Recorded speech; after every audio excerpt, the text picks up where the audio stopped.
कि एक्चुअली हम लोग राइट वे में अपना काम कर रहे थे। कई बार बच्चों को ये लगता है कि सर ऐसा ना हो जो आपने पढ़ाया वो कम हो, कभी कभी यूं भी लगता है कि ऐसा ना हो कि सर वो आउट ऑफ सिलेबस पढ़ाया। तो हम देखते हैं पिछले 10 साल में जो नीट में क्वेश्चन पूछे गए हैं उन क्वेश्चंस को हम लोगों ने जो पढ़ा है उससे सॉल्व कर पाते हैं। अगर हमारे आंसर मेल खाते हैं और हमारी जो स्टडी हमारे काम आती है तो वो हम पहले इन क्वेश्चंस को करेंगे। क्वेश्चन करने के बाद जितना भी टाइम मिलेगा हम नया टॉपिक शुरू कर देंगे। इसका मतलब हम लोग एनिमल किंगडम को आज शुरू कर देने वाले हैं। So here is a plant kingdom और उसके कुछ क्वेश्चंस। प्लांट किंगडम और क्वेश्चंस के बाद हम लोग एनिमल किंगडम को पढ़ेंगे और उसके बारे में समझेंगे। ओके, तो चलिए सबसे पहला क्वेश्चन जो 2019 का है वो आप ध्यान से देखिए। और 2019 का ये क्वेश्चन है, Pinus seed cannot germinate and establish without fungal association. This is because आपको मालूम है कि रूट्स के बारे में जो हम लोगों ने कहानी पढ़ी थी कि रूट्स दो तरीके की हैं, दो तरीके की स्पेशल बातें रखी गई हैं, कोरोनॉइड रूट और एक माइक्रोराइजा। तो हमें मालूम था कि फंगल एसोसिएशन जहां पर भी होता है हायर प्लांट में उस पॉइंट पर हम लोग नाम रखते हैं माइक्रोराइजा। और मैंने ही आपको पढ़ाया था कि इस टर्म को दो पार्ट में डिवाइड करो। माइको का मतलब होता है फंगस, माइको का मतलब ही फंगस होता है, और राइजा का मतलब होता है रूट। हायर प्लांट की रूट और फंगस के बीच का association it is known as mycorrhiza. और इसका बेस्ट एग्जांपल था पाइनस। तो हमारा इस क्वेश्चन में क्या होगा कि Pinus seed can not germinate and established without fungal association. This is because, बताइए क्या होगा, it has obligate association with mycorrhiza. So what will be the answer? Answer is C. So keep practicing. Although आपको time की लगेगा, लेकिन मैं नहीं मानता हूँ कि प्रैक्टिस आपको करनी ही चाहिए। 2019 का ये दूसरा क्वेश्चन है, इस पे भी ध्यान दीजिए। From evolutionary point of view, retention of the female gametophyte with developing embryo on the parent sporophyte for some time is first observed in. अब आप लोगों को लगेगा कि ये क्वेश्चन क्या है, और इस क्वेश्चन में मैंने आपको पढ़ाया था सीड हैबिट की 3 जरूरतें। याद है आपको? पहले बताया था कि female gametophyte should depend upon sporophyte and all the development should takes place inside the female gametophyte. और इस तरीके से हम लोगों ने देखा था कि जब फीमेल गैमेटोफाइट स्पोरोफाइट पर डिपेंडेंट है और फर्दर डेवलपमेंट हो रहा है, ये हेटेरोस्पोरी में पॉसिबल है। होमोस्पोरी हेटेरोस्पोरी, और ये एक हैबिट क्रिएट करता है। हैबिट का नाम सीड हैबिट। और सीड हैबिट की शुरुआत कहां से हुई? सीड कहां बने? जिम्नोस्पर्म, एंजियोस्पर्म, लेकिन सीड हैबिट हेटेरोफाइट। तो इसका आंसर क्या होना चाहिए? देखिए जिम्नोस्पर्म होगा नहीं, liverworts they are the member of Bryophyta, mosses they are the member of Bryophyta. So one example it is Pteridophyta. So answer will be D, that is known as Pteridophyta. अगर आप दिमाग लगाएंगे तो ये question जो हम लोगों ने पढ़े हैं वो सॉल्व होते जाएंगे और देखते जाएंगे। Which of the following statement is correct? Again देखिए 2018 का क्वेश्चन है, ऐसा नहीं लगना चाहिए कि क्वेश्चन आउट ऑफ सिलेबस आ रहा है। Which of the following statement is correct? Ovule are not enclosed by ovary wall in gymnosperm. बताइए सही है कि गलत है? बताइए ओव्यूल क्या बनाते हैं? Seed.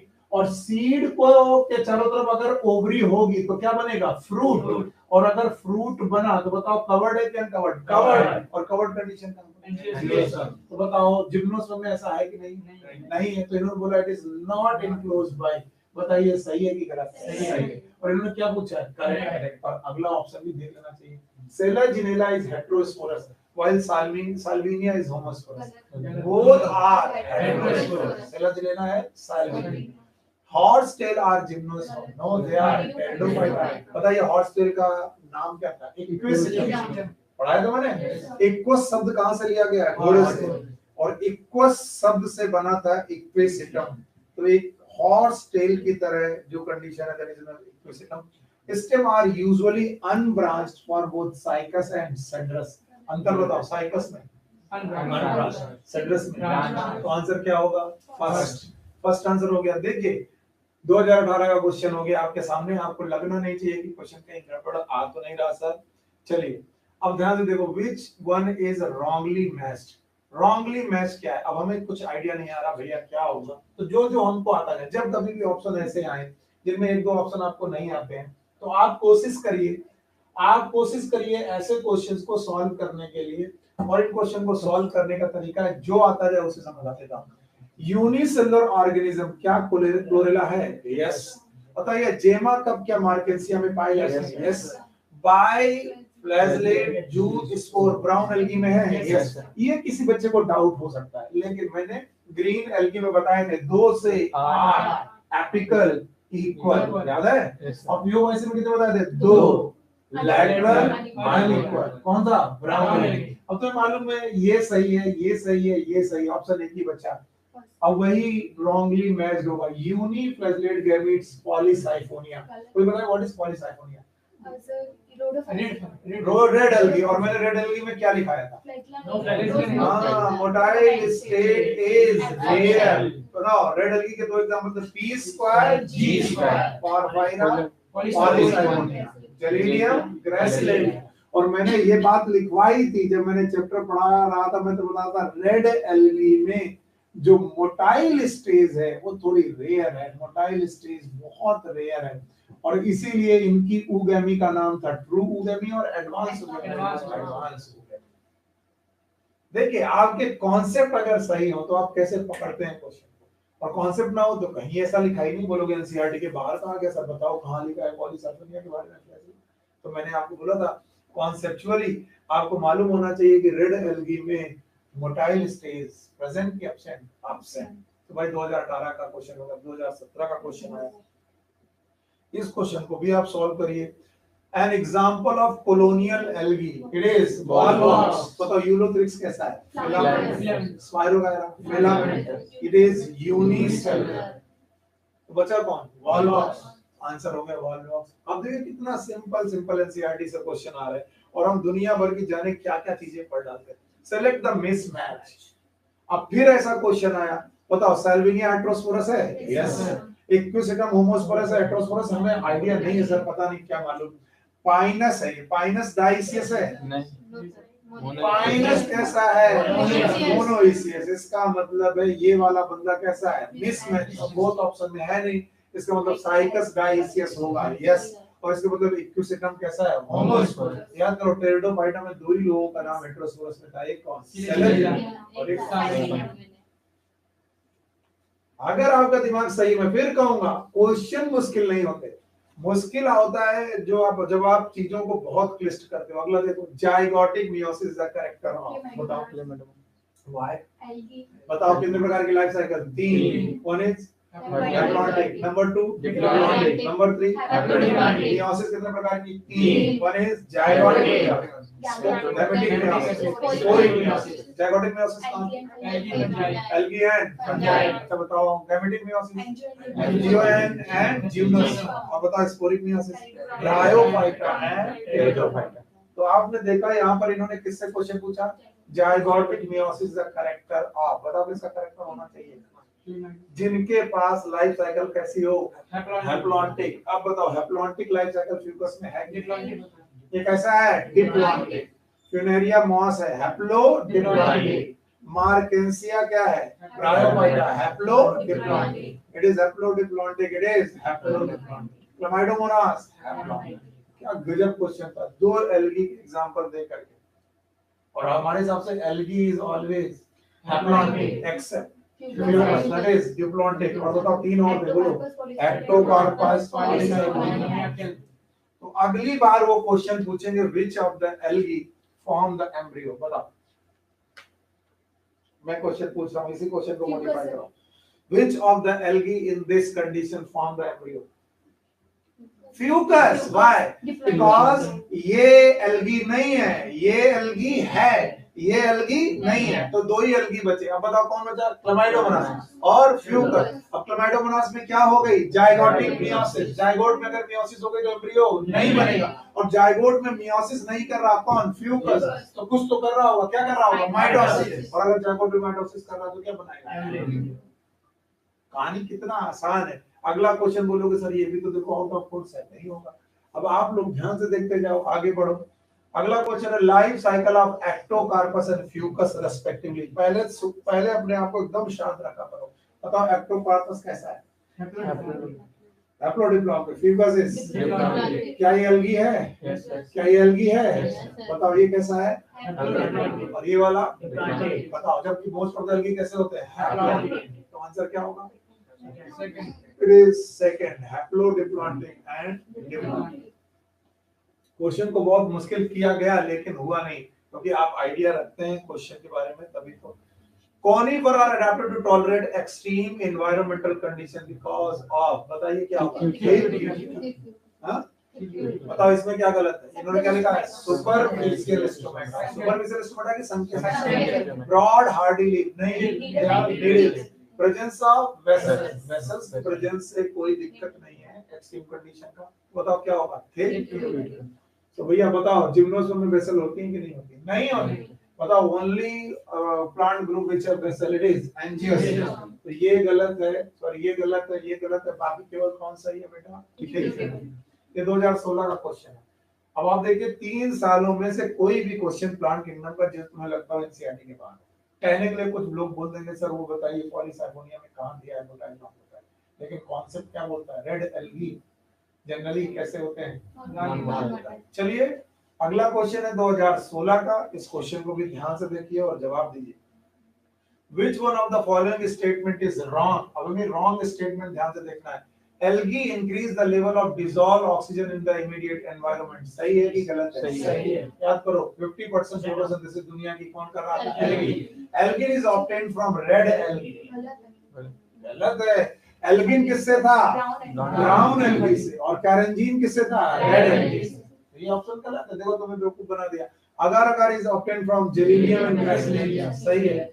Laminaria and Sargassum used as food, ये भी सही है। बताओ कौन गलत है? Second. Second should be the your answer. इससे भी बाय बाय करो। आप देख लो 2016 में फिर से एक क्वेश्चन आया है, इस क्वेश्चन को ध्यान से देखो। Yes, select the correct statement। Sequoia is one of the tallest trees। सही है, एकदम सही है। The leaves of gymnosperm are not well adapted to extreme climate। गलत है। क्या gymnosperm की leaves adapted है? 3 adaptation बताओ। क्यूटिकल, संकेत, आगे देखो gymnosperm are both homosporous and heterosporous, ये भी सही है। जिम्नोस्पर्म ओनली क्या है? हेटेरोस्पोरस। टेरिडोफाइटा थे जो दो थे, होमोस्पोरस थे, heterosporous. Salvinia, ginkgo and pinus all are gymnosperm. बताओ सैल्विनिया क्या है? टेरिडोफाइटा। गिंगो क्या है? जिम्नोस्पर्म। पाइनस क्या है? जिम्नोस्पर्म। तो बताओ इनमें ये वाला बंदा कौन है? टेरिडोफाइटा। इस हिसाब से कौन सा सही है? Sequoia is one of the tallest. इस तरीके से ये क्वेश्चन भी आपका सही हो गया। नाउ क्वेश्चन नंबर 12, अब इस पे ध्यान दीजिए बहुत ध्यान से। In bryophyte and pteridophyte transport of male gametes required. बताओ ये तो बिना देख के बोलना चाहिए। बताओ एम्फीबियन नहीं है? Amphibian of plant. और ये रेप्टाइल्स। क्यों इन्हें एम्फीबियन और क्यों इन्हें रेप्टाइल्स बोला गया? क्योंकि इन्हें पानी की जरूरत, इससे ज्यादा जरूरत, इससे थोड़ा कम जरूरत। इसका मतलब है किसके द्वारा गैमेट मूव कर रहा है? और मेल और फीमेल दोनों, दोनों मेल, क्योंकि फर्टिलाइजेशन एक्सटर्नल है कि इंटरनल, और फीमेल गैमेट कभी मूव नहीं होती। देखो आप अपने क्वेश्चन पे सॉल्व करने पर अटैक कैसे करते हो? सिली मिस्टेक्स क्यों होती? नॉलेज है आपके पास, घर आकर के वही क्वेश्चन लगता है गलत कैसे हो गया। नॉलेज है आपके पास, लेकिन आपका जो क्वेश्चन पे अटैक है वो कॉन्फिडेंस से कम होता है, लो कॉन्फिडेंस होता है। भगवान पता नहीं आएगा कि नहीं। और ये वो चीज होती है कि बड़े से बड़ा बच्चा सेलेक्ट नहीं होता जिसको बहुत अच्छी तरीके से सब्जेक्ट तैयार। व्हेन गो फॉर आंसर, अगर तुम्हें ये मालूम है कि ये आंसर बी सही है तो तुम्हें ये भी मालूम होना चाहिए कि ए गलत क्यों है, सी गलत क्यों है, डी गलत क्यों, और तब आप बहुत कॉन्सेप्चुअल बातें सीख पाते हो। जो बच्चे केवल ये सोचने लगते हैं कि नहीं नहीं हो गया, किसी तरीके से मेंटेन करना है, वो गड़बड़ बात है। अगला क्वेश्चन है आपके सामने। अगला क्वेश्चन है which of the following statement is wrong? It is chlorella. ये गलत स्पेलिंग हो गई है, इन्होंने प्रिंट में मिस्टेक कर दिया। इट इज क्लोरेला, तो आप इसे क्लोरेला लिख लेंगे। इसके बाद Spirulina are used as space food. Yes और नो? Yes sir. बताइए इसको हम लोगों ने एससीपी का नाम दिया था। What is SCP? Single cell protein. क्या ये सिंगल सेल प्रोटीन निकालते थे? इनमें से एक ग्रीन एल्गी, बोलो कौन? क्लोरेला। और एक ब्लू ग्रीन एल्गी, बोलो कौन? Spirulina. Mannitol is a store food in the rhodophytes. बताओ फियोफाइट्स। मैनिटोल किसमें था? फियोफाइट्स। गलत हो गया। Algin and carrageenan are product of algae. सही है। Agar agar is obtained from gelidium and gracilaria. ध्यान से देखो, पिछले 3 बार जेलिडियम और ग्रासिलेरिया का नाम आ चुका है, पिछली 3 बार एल्गिन एंड कैरेंटीना। तो ये ऑलमोस्ट बिल्कुल समझ लो ओपन पेपर होते हैं। हमें मालूम है एग्जामिनर अगली बार जब पेपर बनाएगा इन्हीं में से कोई क्वेश्चन उठाएगा। एग्जामिनर के पास इतना समय नहीं है जितना समय आप मेरे पास है और आपके पास है डिटेल में जाकर पढ़ने। एग्जामिनर पुराने पेपर को सामने रखता है, उनमें थोड़े मॉडिफिकेशन करता है और आगे बढ़ाता है। So be clever in your study. आपको बॉटनी नहीं पढ़नी, आपको पढ़ना है एमबीबीएस। आपको यहाँ से अपना चतुराई से निकलना है, बहुत सारा टाइम वेस्ट नहीं करना। और वैसे भी आप 5 मिनट महीने बचे। अक्टूबर गया, नवंबर, दिसंबर, जनवरी, फरवरी, मार्च, और मैं बहुत ज्यादा ले पाऊंगा तो अप्रैल अपने हाथ में ले पाऊंगा, क्योंकि भाई आपको लेना ही पड़ेगा। सो वी हैव 5.5 और 6 मंथ, और 6 महीने में 12 महीने का कोर्स पूरा करना है। सो आफ्टर 20 अक्टूबर मैंने नया शाम का बैच भी चालू कर दिया है, और वो आप ही लोगों के लिए, ऐसा नहीं कि शाम का बैच किसी और के लिए। मॉर्निंग में आप पढ़िए एनसीईआरटी 1 और इवनिंग में पढ़िए एनसीईआरटी 2, ताकि पैरेलल एनसीईआरटी 1 और एनसीईआरटी 2 साथ साथ चले। और एक और छोटी सी अनाउंसमेंट है कि इस ट्यूसडे, मतलब आज हो गई है 16 तारीख, तो 16 तारीख के बाद 17 है, 18 है संडे, 19 और 20 तारीख को ही आपका एक पेपर रखेंगे ट्यूसडे को। और उस पेपर में हम लोग 3 चैप्टर ले रहे हैं, लिविंग वर्ल्ड, बायोलॉजिकल क्लासिफिकेशन और प्लांट के। 30 क्वेश्चन होंगे, तीनों में से लगभग 90 क्वेश्चन का पेपर होगा। और जो लोग भी अच्छा करेंगे, क्वेश्चन एनसीईआरटी के बाहर नहीं जाएगा, तो आपको बहुत ज्यादा इधर उधर की चीजें पढ़ने की जरूरत नहीं। फोकस अपॉन एनसीईआरटी, और आपको मालूम होगा कि मैं क्वेश्चन खुद बनाऊंगा। अगर मैंने बनाया तो एनसीईआरटी के बाहर जाएंगे। तो वेल प्रिपेयर रहिए अपने आप को, और ताकि आपको ट्यूसडे वाला पेपर सही ढंग से हो पाए। ओके, तो अब आपने देखा कि क्वेश्चंस ऑलमोस्ट वही है हर बार। इसके बाद 2015 का फिर से एक क्वेश्चन आया आपके सामने, और देखिए, which of the following gametophyte is not independent free living। देखो कल मैंने रूल बताया था, फ्री लिविंग और इंडिपेंडेंट गैमेटोफाइट। इंडिपेंडेंट गैमेटोफाइट तो मैंने 3 एग्जांपल बताए थे, बोलो। एल्गी, इसके अलावा ब्रायो, इसके अलावा टेरिडो। बताओ यहाँ पर केवल कौन है? गैमेटोफाइट। यहाँ पर गैमेटोफाइट इंडिपेंडेंट है, स्पोरोफाइट डिपेंडेंट। यहाँ दोनों इंडिपेंडेंट। तो इंडिपेंडेंट गैमेटोफाइट कहाँ मिलेगा? एल्गी, ब्रायो, टेरिडो। और जिम्नो और एंजियो में क्या होगा? इंडिपेंडेंट नहीं होगा। तो पूछ रहे हैं कि which of the following gametophyte is not independent। तो आपको आंसर किससे, ऑप्शन किससे ढूंढना चाहिए? बताओ किससे ढूंढना चाहिए? या तो एमजीओ से या तो जिम्नो। पक्का? अब जरा टाइप करो क्वेश्चन, टेरिस, टेरिडोफाइटा, बोलो क्या है? टेरिडोफाइटा। ये तो आपका आंसर नहीं है। फ्यूनेरिया, ब्रायोफाइटा, ये तो ऑप्शन नहीं है। मार्केंसिया, ब्रायोफाइटा, ये भी आंसर नहीं। तो बताओ कौन बचा? Pinus. Pinus should be the answer for not independent living। तो इनमें क्या होगा? Gametophyte will depend upon sporophyte. Heterospory में गैमेटोफाइट डिपेंड अपॉन स्पोरोफाइट। अगर ये चालू हो गया तो क्या बनाने लगे? सीड। और फिर भी ना है तो रट्टा मार लो, फ्री गैमेटोफाइट इज एल्गी। कल भी मैंने इसका एक सीक्वेंस लिखा दिया था, नोट्स बनवा दिया था, ऐसा ना हो कि सर आपने नहीं बनाया था। चलिए अब इस क्वेश्चन को देखिए कि read the following 5 statement A to E and select the option with all correct statement। कौन कौन से option? mosses and lichen are the first organism to colonize the bare rocks। सही है। अरे Pioneer vegetation in primary succession पढ़ा है मैंने। तो बताओ, सेलोजिनेला इज अ होमोस्पोरस। गलत है। कोरोलाइड रूट इन साइकस है यम नहीं, एक्चुअली यहाँ पर इन्होंने लिखा था वैम होता है वेस्कुलर एवेस्कुलर माइकोराइजा। तो ये माइकोराइजा है क्या साइकस? नो, माइकोराइजा नहीं है साइकस माइकोराइजा नहीं, तो ये भी गलत है। Main plant body in bryophyte is gametophyte, where is pteridophyte is sporophyte. क्या गलत है? सही है, it is also correct. Gymnosperm male and female gametophyte are present within sporangia located on sporophyte। सही है कि गलत है? सही है। तो अब देखो कॉन्सेप्ट में क्या आएगा? A B E। It is first option will be correct. चलो बाय करो इसको भी। अब आया 2015 का फिर से एक क्वेश्चन। देखिए 2015 में 2 बार पेपर हुआ क्योंकि पेपर कैंसिल हो चुका था। मेल गैमीट्स आर फ्लैजिलेटेड इन आप देखिए इस तरीके का जब भी क्वेश्चन आप पे अटैक करे, अब आप क्या करोगे? जैसे मुझे ये क्वेश्चन भी ना आता हो और मैं सोचूं यार मुझे एना बिना के बारे में आइडिया नहीं है, पॉलीसाइफोनिया के बारे में आइडिया नहीं, स्पाइरोगैरा के बारे में आइडिया नहीं, एक्टोकार्पस के बारे में आइडिया नहीं, तो मैं क्या क्या करूंगा? चलो पहले मैं लिखूंगा एक्टोकार्पस इज ब्राउन एल्गी। चलो spirogyra is a green algae, okay. Polysiphonia is a red algae, anabaena is blue green algae. तो यहाँ तो मोटाइल स्टेज है नहीं, ये तो गलत। रेड एल्गी में मोटाइल स्टेज है नहीं, ये भी गलत। अब बचा स्पाइरोगैरस एक्टोकार्पस। याद करो स्पाइरोगायरा क्लोरोपाइसिन में एक्सेप्शन थे, जब मैंने बताया था आइसोगेमस। अगर किसी लोग को भी याद है आइसोगेमस कितने प्रकार का बताया था? दो, एक कौन? मोटाइल और एक कौन? Non motile. मोटाइल वाला यूलोथेरिक, नॉन मोटाइल वाला स्पाइरोगायरा। तो बताओ स्पाइरोगायरा में भी मोटाइल स्टेज नहीं है। अब बताओ कौन बचा? कैसे किया तुमने? Anabaena blue green algae no motile stage cut किया। पॉलीसाइफोनिया रेड एल्गी अभी पढ़ाया रेड एल्गी में मोटाइल स्टेज नहीं। स्पाइरोगैरा ग्रीन एल्गी का है, ग्रीन एल्गी में मोटाइल स्टेज होती है लेकिन स्पाइरोगैरा में नहीं। और इस तरीके से last that is ectocarpus blue green algae. ये question one of the toughest मैं इसलिए मानता हूं क्योंकि बच्चों को कुछ आईडिया ही नहीं होता। आप लगाए तो क्या लगाए, सर ने तो कुछ सिखाया नहीं। सर ने सिखाए थे कॉन्सेप्ट आप पकड़ नहीं पाए।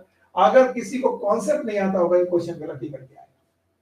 जैसे मैंने बोला ब्लू ग्रीन एल्गी मोटाइल की non motile? Non motile. Always blue green algae always non motile. Red algae और ग्रीन एल्गी मोटाइल है लेकिन उनमें से स्पाइरोगायरा नॉन मोटाइल, क्योंकि स्पाइरोगायरा का आइसोगेमस कैसा था? मोटाइल की नॉन मोटाइल। तो बचा कौन? एक्टोकार्पस।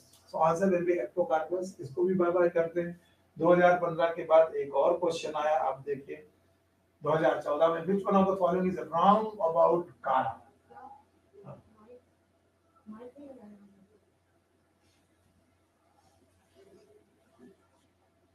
Thank you.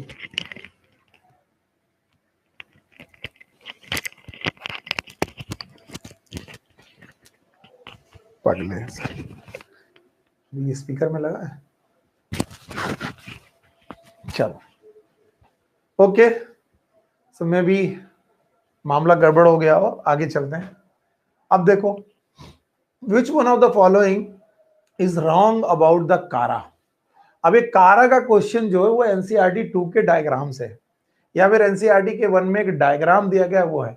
देखो होता क्या है, we have two reproductive organs, one is archegonia, another one is antheridia.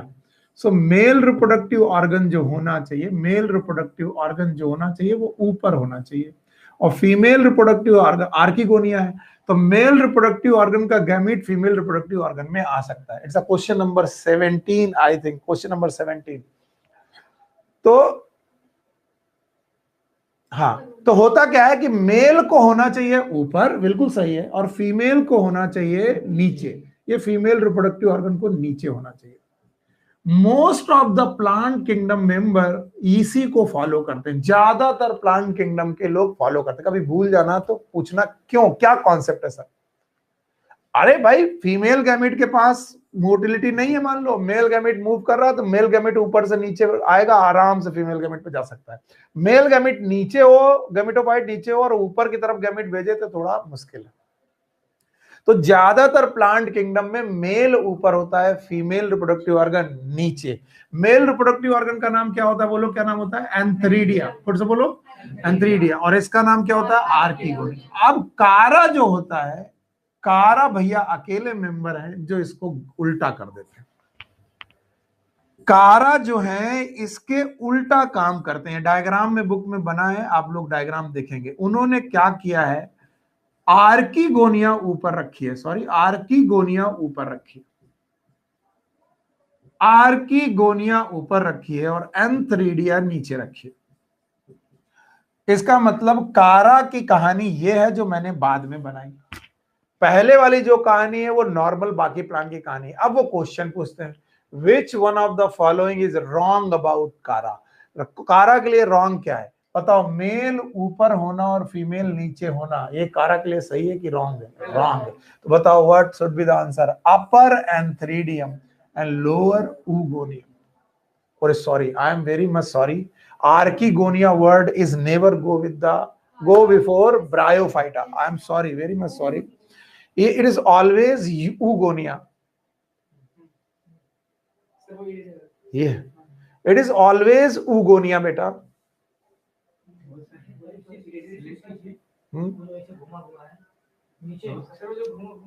ये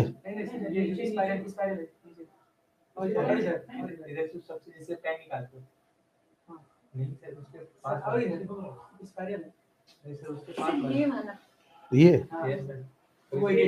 ओके, थैंक यू.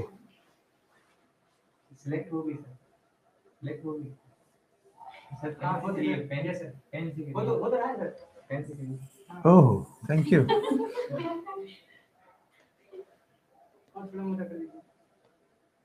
अब लिखेंगे कैसे? वाह भाई, हो गया.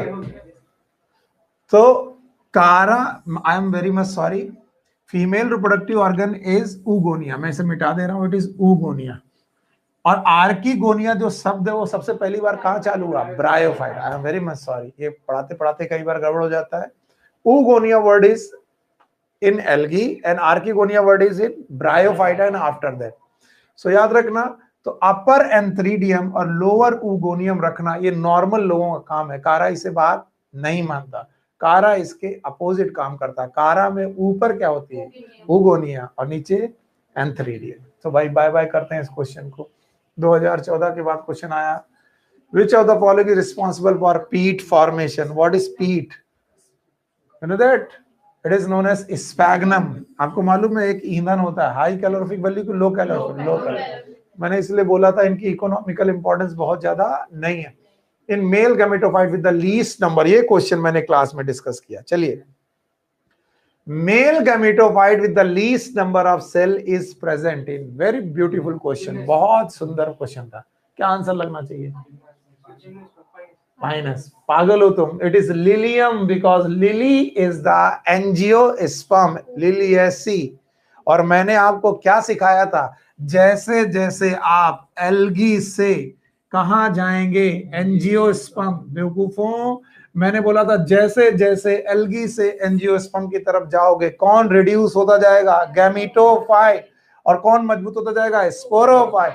यानी एल्गी से एंजियोस्पर्म जाने पर, एल्गी से एंजियोस्पर्म जाने पर गैमेटोफाइट रिड्यूस्ड होता जाएगा, और गैमेटोफाइट रिड्यूस होकर के बहुत कम बचेगा एंजियोस्पर्म में. तो हमें ऑप्शन किससे चूज करना चाहिए था? एंजियोस्पर्म से. बताइए.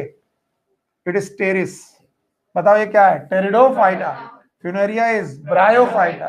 Pinus is gymnosperm and Lilium is angiosperm. Family का नाम लिलियेसी. किसमें पढ़ा है लिलियेसी? जिम्नोस्पर्म की एंजियोस्पर्म? तो एंजियोस्पर्म का मेंबर जो होगा वो सबसे लीस्ट नंबर ऑप्शन लगेगा. Male gametophyte with the least number of cell is present in Liliaceae. और हम अब एक्स्ट्रा क्वेश्चन पूछ रहा हूं, हाउ मेनी सेल्स? आइदर 2 और 3. किसमें?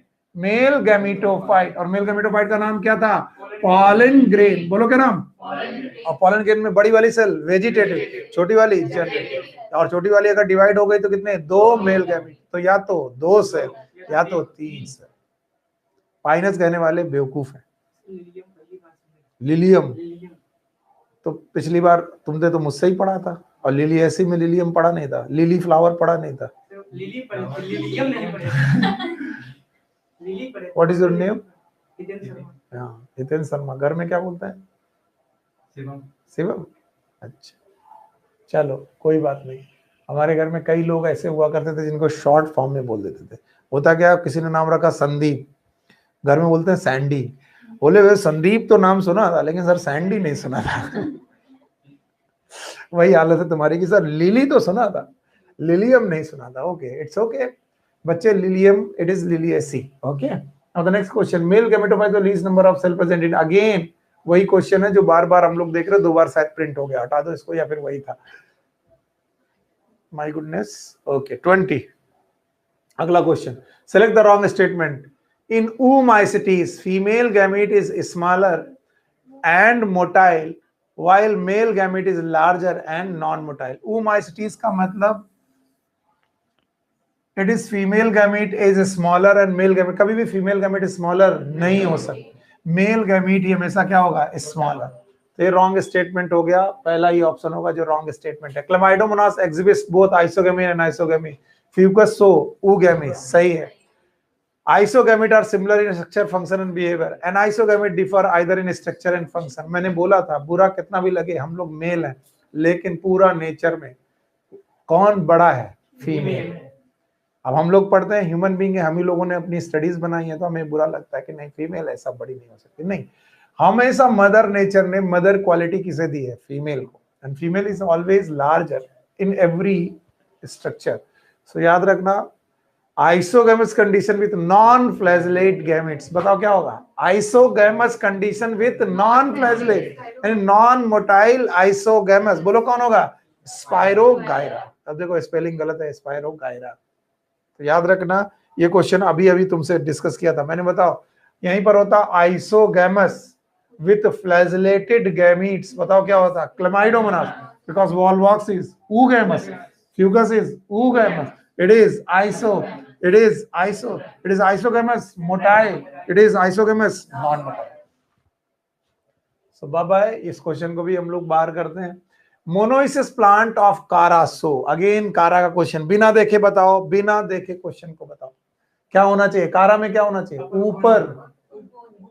ऊपर ऊगोनियम, नीचे एंथ्रेडियम होना चाहिए।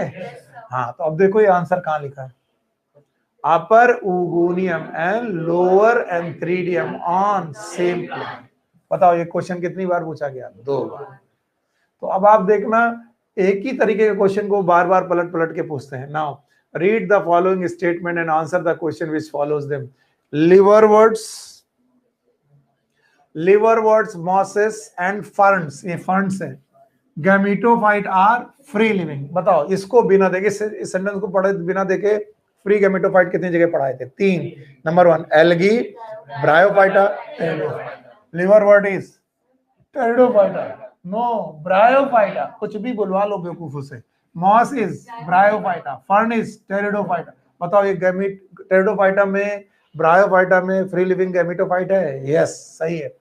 Gymnosperm and some fern are heterosporous, सही है। बताओ जिम्नोस्पर्म हेटेरोस्पोरस है, यस। और फर्न का मतलब है टेरिडोफाइटा, टेरिडोफाइटा में कौन, सेलेजिनिला एंड साल्विनियम। आगे चलो, sexual reproduction in Fucus, Volvox and Albugo is oogamous। Fucus और वॉलवॉक्स में, एल्बिगो का आइडिया नहीं, पता नहीं ये क्वेश्चन कहां जाएगा, आई डोंट नो। आगे चलते हैं, the sporophyte liverwort is more elaborate than mosses, ये तो बात गलत है। बताओ बेटर किसका था, मॉसेस। लिवरवर्ट और मॉसेस में बढ़िया स्पोरोफाइट किसका था, फुटसीटा कैप्सूल बढ़िया किसके थे, मॉसेस। तो ये तो गलत हो गया। बोथ पाइनस एंड मार्केंसिया डाइसियस, गलत। बताओ मार्केंसिया इज डाइसियस, ओके सही है, पाइनस इज मोनोइसियस। तो बताओ ये वाला गलत है, ये वाला गलत, ये वाला गलत, इसका आइडिया नहीं लग पा रहा सर।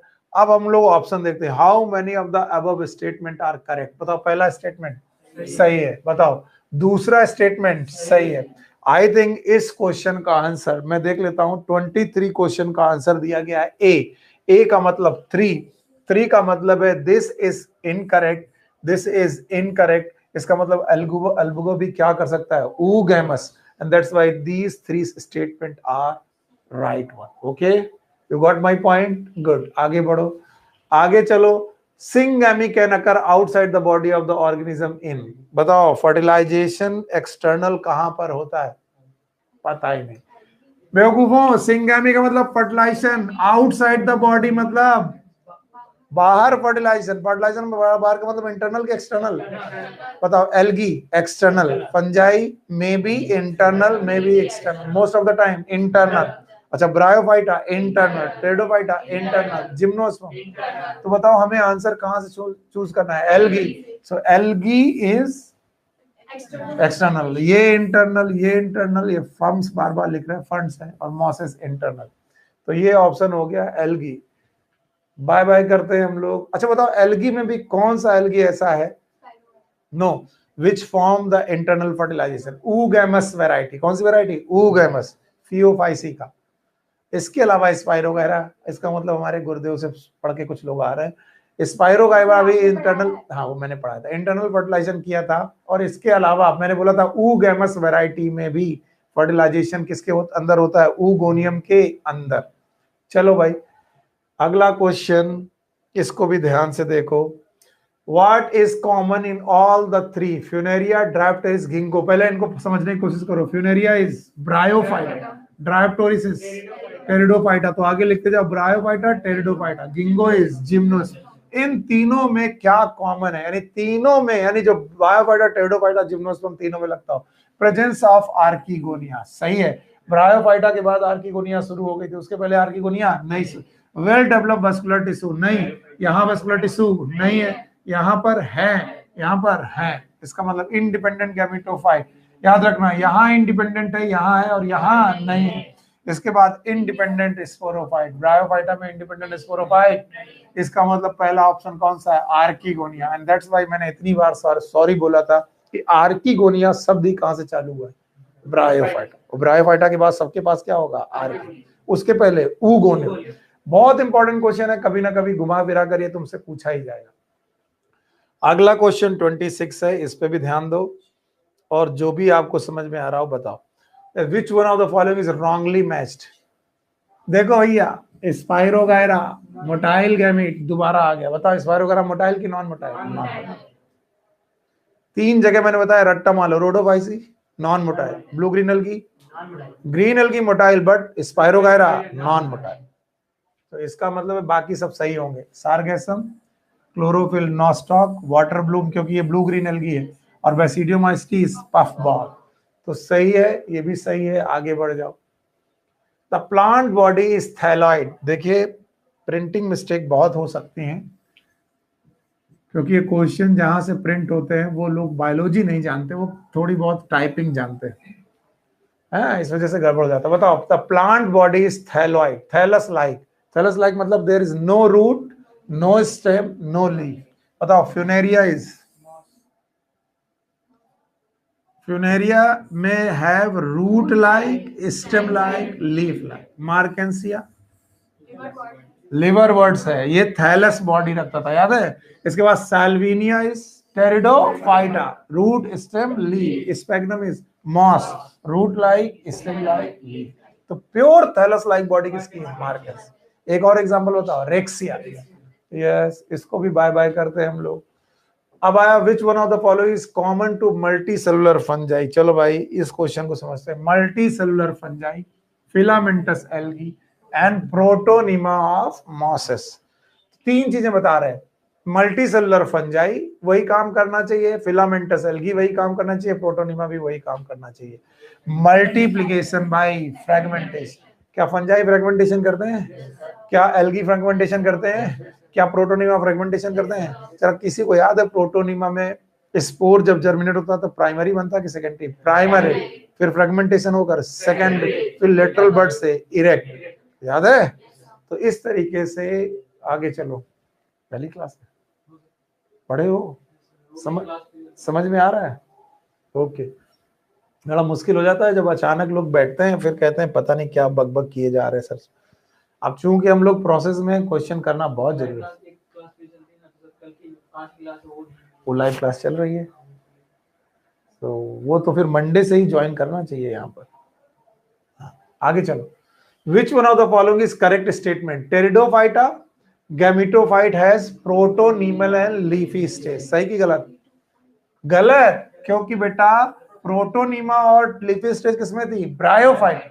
ये तो गलत हो गई। इन gymnosperm female gametophyte is free living. Free living कितनी जगह, तीन, एल्गी, ब्रायो, टेरिडो। गलत। And 3DO4 and archegonium are present in pteridophyte. No, it is liverwort. That is bryophyta. आगे चलो। Origin of seed habit can be traced in pteridophyte. सही है कि गलत?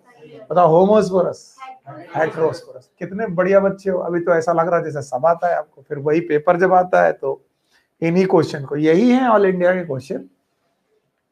Cycas and Adiantum resemble each other in having. देखो cycas किसका member है, gymnosperm, और एडियंटम किसका, टेरिडोफाइटा।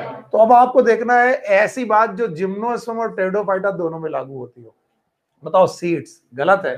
बताओ जिम्नोस्पर्म में सीड है, टेरिडोफाइटा में सीड नहीं है। अरे सीड हैबिट तो एडियंटम में थोड़ी ना, सिलाजिलेना और सैल्विनिया। पगला गए हो का? आगे चलो, मोटाइल स्पर्म, पता नहीं, हो सकता है सर, हो सकता है। कैम्बियम नहीं है, यहाँ है और यहाँ, हाँ बताओ क्यों? क्योंकि एडियंटम सेकेंडरी ग्रोथ नहीं कर, जिम्नोस्पर्म और एंजियोस्पर्म ही सेकेंडरी ग्रोथ करते हैं। इसका मतलब टेरिडोफाइटा वेस्कुलर बंडल रखते हैं लेकिन सेकेंडरी ग्रोथ, और कैम्बियम क्या करती है? Secondary growth.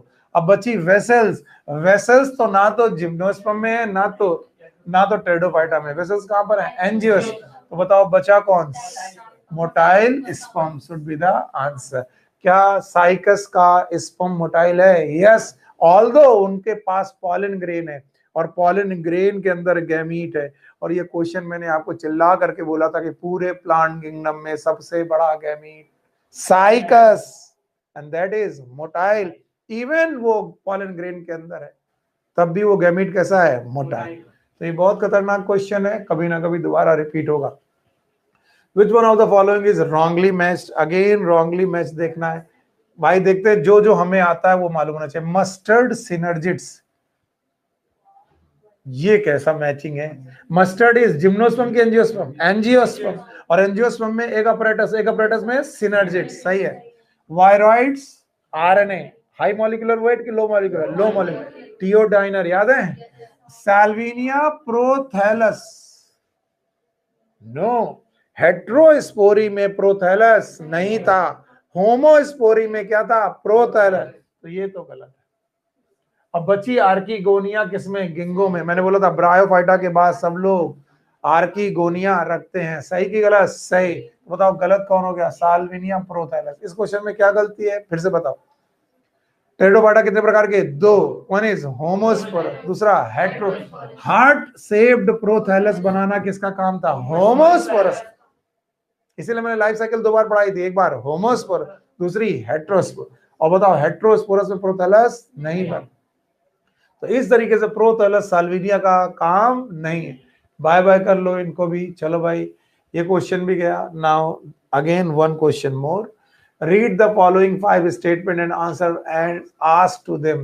In equisetum, the female gametophyte is retained on the parent sporophyte. नहीं, किसमें था? सेलाजिलेना एंड सैल्विनिया।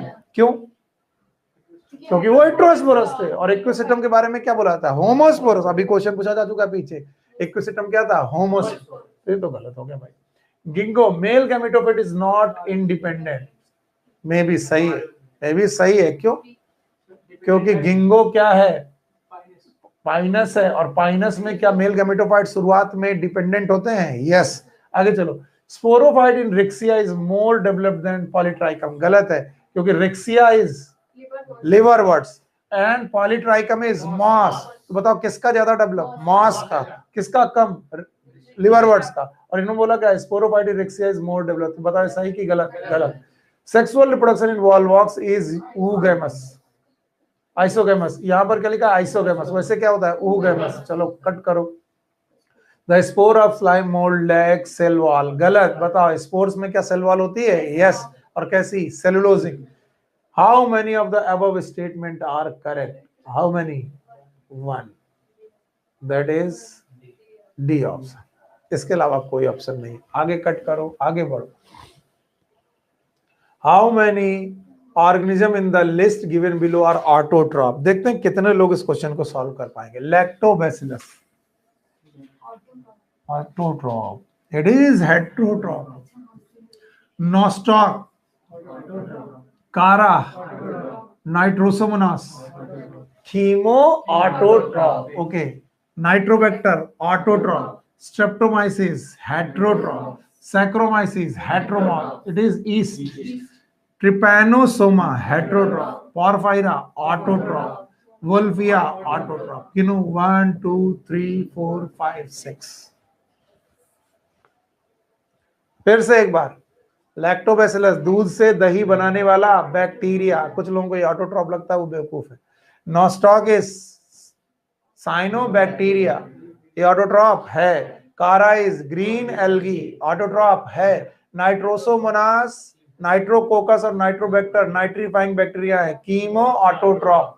नाइट्रोबैक्टर भी chemo autotroph. Streptomyces is a heterotrophic bacteria for antibiotic.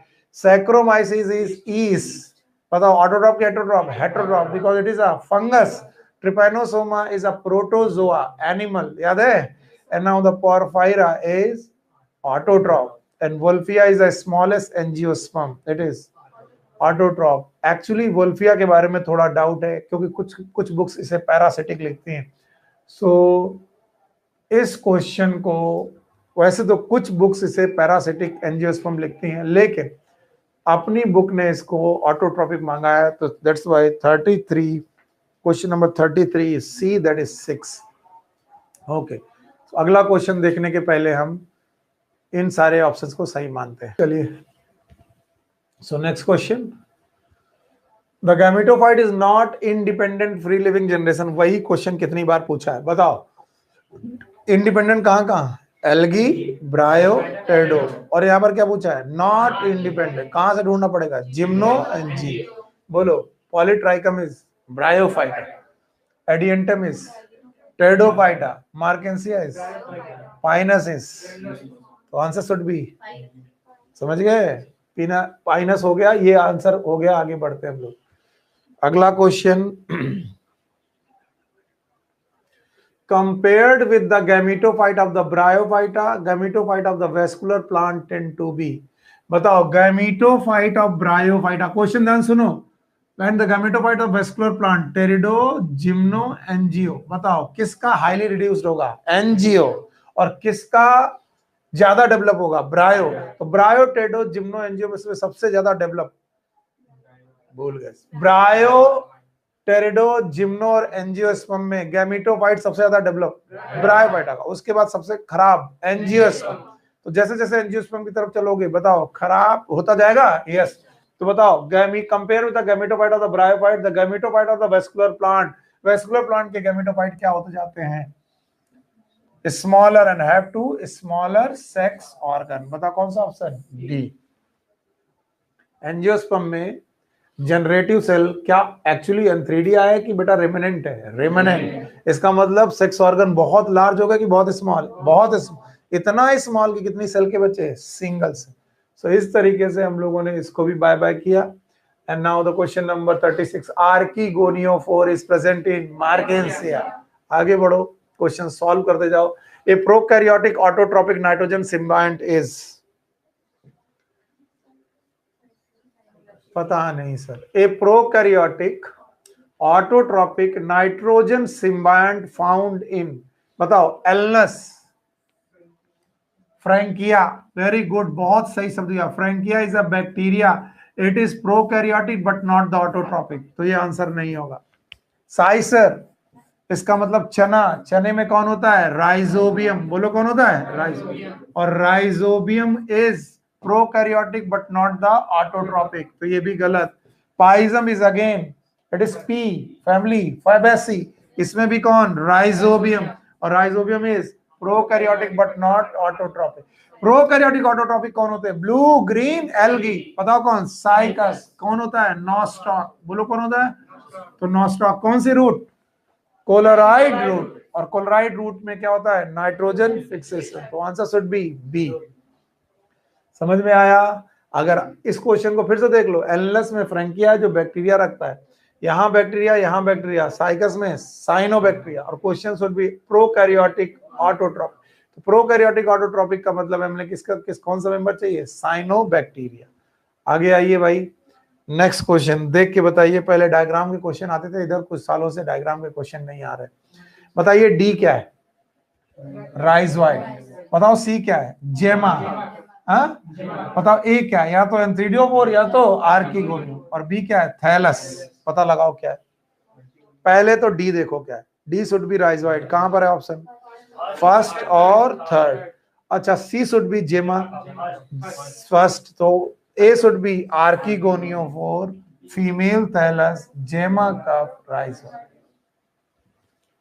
कितना आसान है अगर सही ढंग से पढ़ा जाए तो. आगे चलो. Selaginella and Salvinia are considered to represent significant step toward evolution of the seed habit because. बिना देखे बताओ. सीड हैबिट की 3 requirement: heterospory, female gametophyte should depend upon sporo. और यहीं पर लैग करते हैं वो लोग जो लोग नहीं ध्यान से पढ़ते, फिर कहते हैं सर पढ़ लिया था आता नहीं। आप इसको अपने दिमाग में लाइए। पहला बोलो हेटेरोस्पोर, दूसरा female gametophyte should depend upon sporo and all the development should take place inside the gametophyte. किसकी? Female gametophyte. अब ऑप्शन ढूंढो। Female gametophyte is free living, गलत है। फीमेल गैमेटोफाइट लैक आर्किगोनिया, गलत है। Megaspore possess endosperm and embryo surrounded by seed coat, गलत है। Embryo develop in female gametophyte which retained on parent sporophyte. It should be the answer.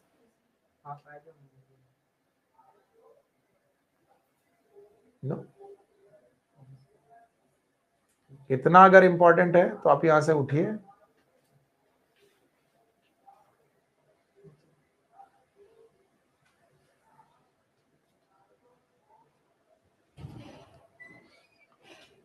Okay, अगला question.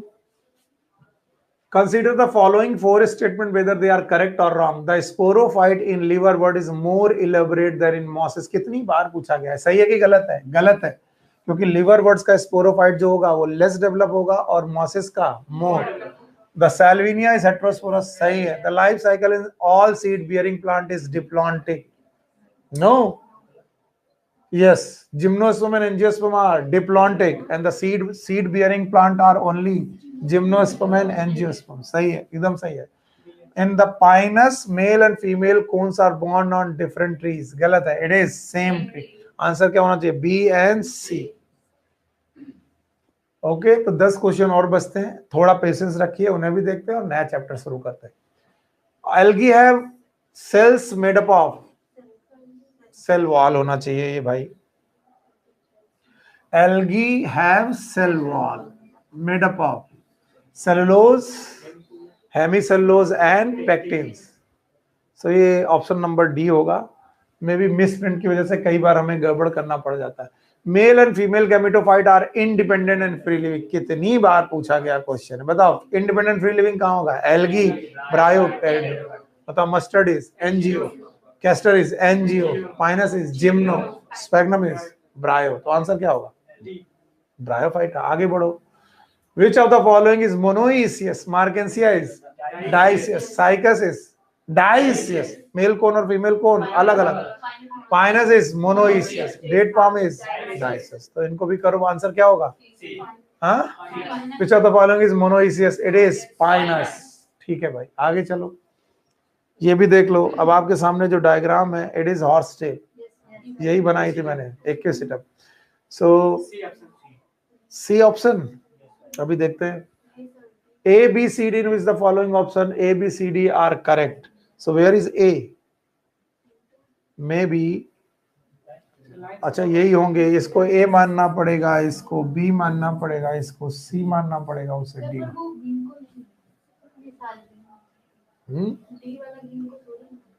तो अब तो देखना पड़ेगा ना।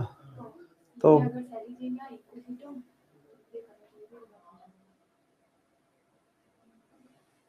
हमारे पास सी ऑप्शन के अलावा कोई ऑप्शन नहीं। मैं डायग्राम देख लेता हूं मेरे पास, इसीलिए मैं पेरेंट बुक अपने साथ रखता हूं। Yes, diagram is not correct. Diagram is not correct बेटा, डायग्राम करेक्ट नहीं है, गलत जगह से डायग्राम उठा लिया इन्होंने। पहला और दूसरा तो सही है, तीसरा और चौथा ये ऑप्शन गलत कर दिए। सो मैं इस क्वेश्चन को भाई नलीफाई कर रहा हूं, क्योंकि अगर तुम्हारे पास अगर आपको कुछ दिख रहा है तो मैं ये क्वेश्चन आपको दिखा देना चाहता हूं। This is how the question is. Sorry, आपको वहां पर भी विजिबल नहीं होगा। सो इस क्वेश्चन को मैं नेग्लेक्ट करता हूं क्योंकि ये क्वेश्चन गलत आ गया, तो छोड़िए। 44। Now question number 45। Phylogenetic system of classification is based upon evolutionary relationship. Scientist का नाम बताओ। Hutchinson, Engler and Prantl. ठीक है भाई। अच्छा बताओ, artificial system of classification Linnaeus, और दैट दूसरा कौन था? Natural system of classification Bentham and Hooker. तो ये भी भाई गलत हो गया। Now which of the following is a vascular cryptogam? भूल गए?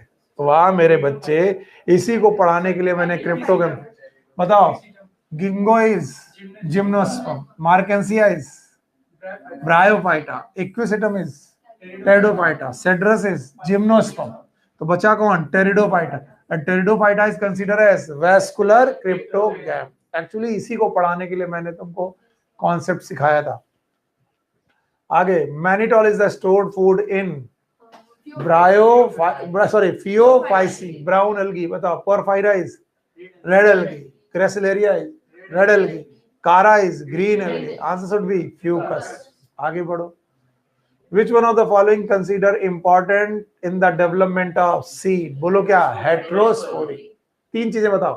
Heterospory, female gametophyte depend upon sporophyte, and all the development should takes place inside the female gametophyte. आगे बढ़ो। Which one of the following has haplontic life cycle? बोलो। हमें चाहिए algae. बताओ, it is जो चीजें गलत हो सकती पहले उन्हें करो। ब्रायोफाइटा कैसा? Haplo diplontic. अच्छा, वीट इज डिप्लॉन्टिक। पॉलीट्राइकम क्या होता है? पॉलीसाइफोनिया।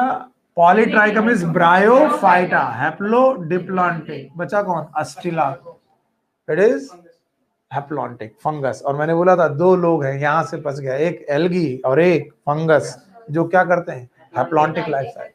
सही है, एकदम सही है, good. The last question of the day, इसके बाद हम लोग शुरू करते हैं अपना एनिमल किंगडम नाम का chapter. The last question is which one of the following plant is monoecious? You know the answer, it is Pinus. इसके बाद हमारे पास चीजें खत्म हो गई हैं। तो 50 क्वेश्चन थे जो पिछले 10 सालों में पूछे गए। इसका मतलब हर साल एवरेज कितने क्वेश्चन आ रहे हैं? 5। तो 3 से 5 क्वेश्चन है जो प्लांट किंगडम से आ रहे हैं, और इस तरीके से हम लोग आगे बढ़ते हैं, 3 क्वेश्चन से लेकर 5 question. So thank you very much.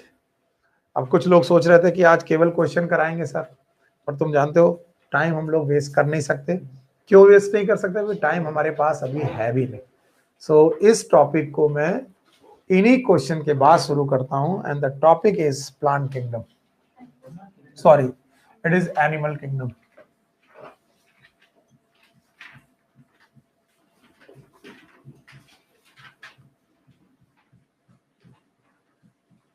काफी कॉन्सेप्चुअल टॉपिक है। आप लोग बोलोगे सर हर बात को आप कॉन्सेप्चुअली बोलते हो, इसको भी रटना ही होगा।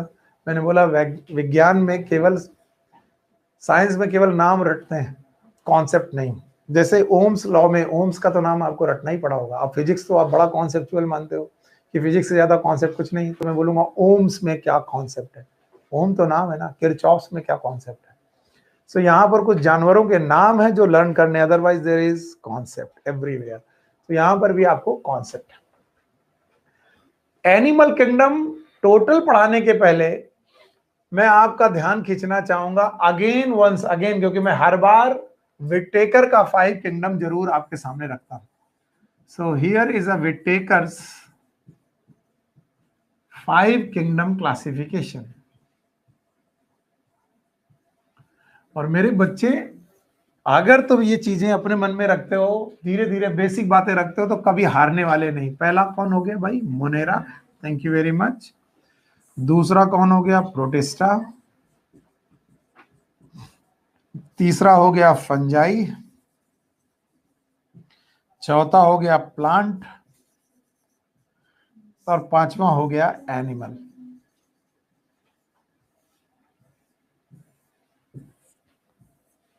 हम सब जानते हैं Monera and Protista, these are unicellular.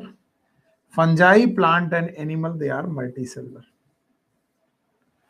अगर मैं विटेकर का एनिमल किंगडम पढ़ाऊं तो मुझे केवल मल्टीसेलुलर लोगों से क्या का नाम लेना चाहिए बस, क्योंकि Whittaker's animal is, it is multi cellular kingdom. Multi cellular kingdom है, लेकिन आपको लीनियस बाबू याद होंगे, मैं इसके बगल में बना दे रहा हूं, लीनियस। और लीनियस ने पूरी दुनिया को 2 किंगडम में बांटा था। एक का नाम था प्लांट किंगडम और दूसरे का नाम था एनिमल किंगडम। तो अब बच्चे कंफ्यूज होते हैं कि ये सर किस एनिमल किंगडम की बात कर रहे हो? विटेकर की एनिमल किंगडम की बात कर रहे हो कि लीनियस की एनिमल किंगडम की बात कर रहे हो? अगर विटेकर की बात करोगे तो केवल मल्टी सेलुलर एनिमल आएंगे, और अगर लीनियस के किंगडम की बात करने लगे तो लीनियस कहते हैं वो जो जिसमें नो सेल वॉल, जिसमें सेल वॉल ना हो, लोकोमोटरी ऑर्गन्स हो, सर्कुलेटरी सिस्टम जैसे सिस्टम हो, जरूरी नहीं कि हर एक बंदे में सर्कुलेटरी सिस्टम हो, और वेरी स्पेशल टिश्यू जिन्हें हम लोग बोलते हैं नर्व, ये भी हो, जिनमें से आखिरी दोनों बातें जरूरी नहीं है, पहली दोनों बातें बहुत जरूरी हैं, यानी सेल वॉल नहीं होनी चाहिए, लोकोमोटरी ऑर्गन्स हो, उसे एनिमल बोलते हैं, लीनियस साहब बोलते हैं। कंफ्यूजन में बिल्कुल मत जाना, अगर कहीं पर भी दिक्कत आ जाए तो बता देना। विटेकर के 5 किंगडम में 5 लोग हैं, Monera, protista, fungi, plant and animal, यहां पर भी एनिमल है।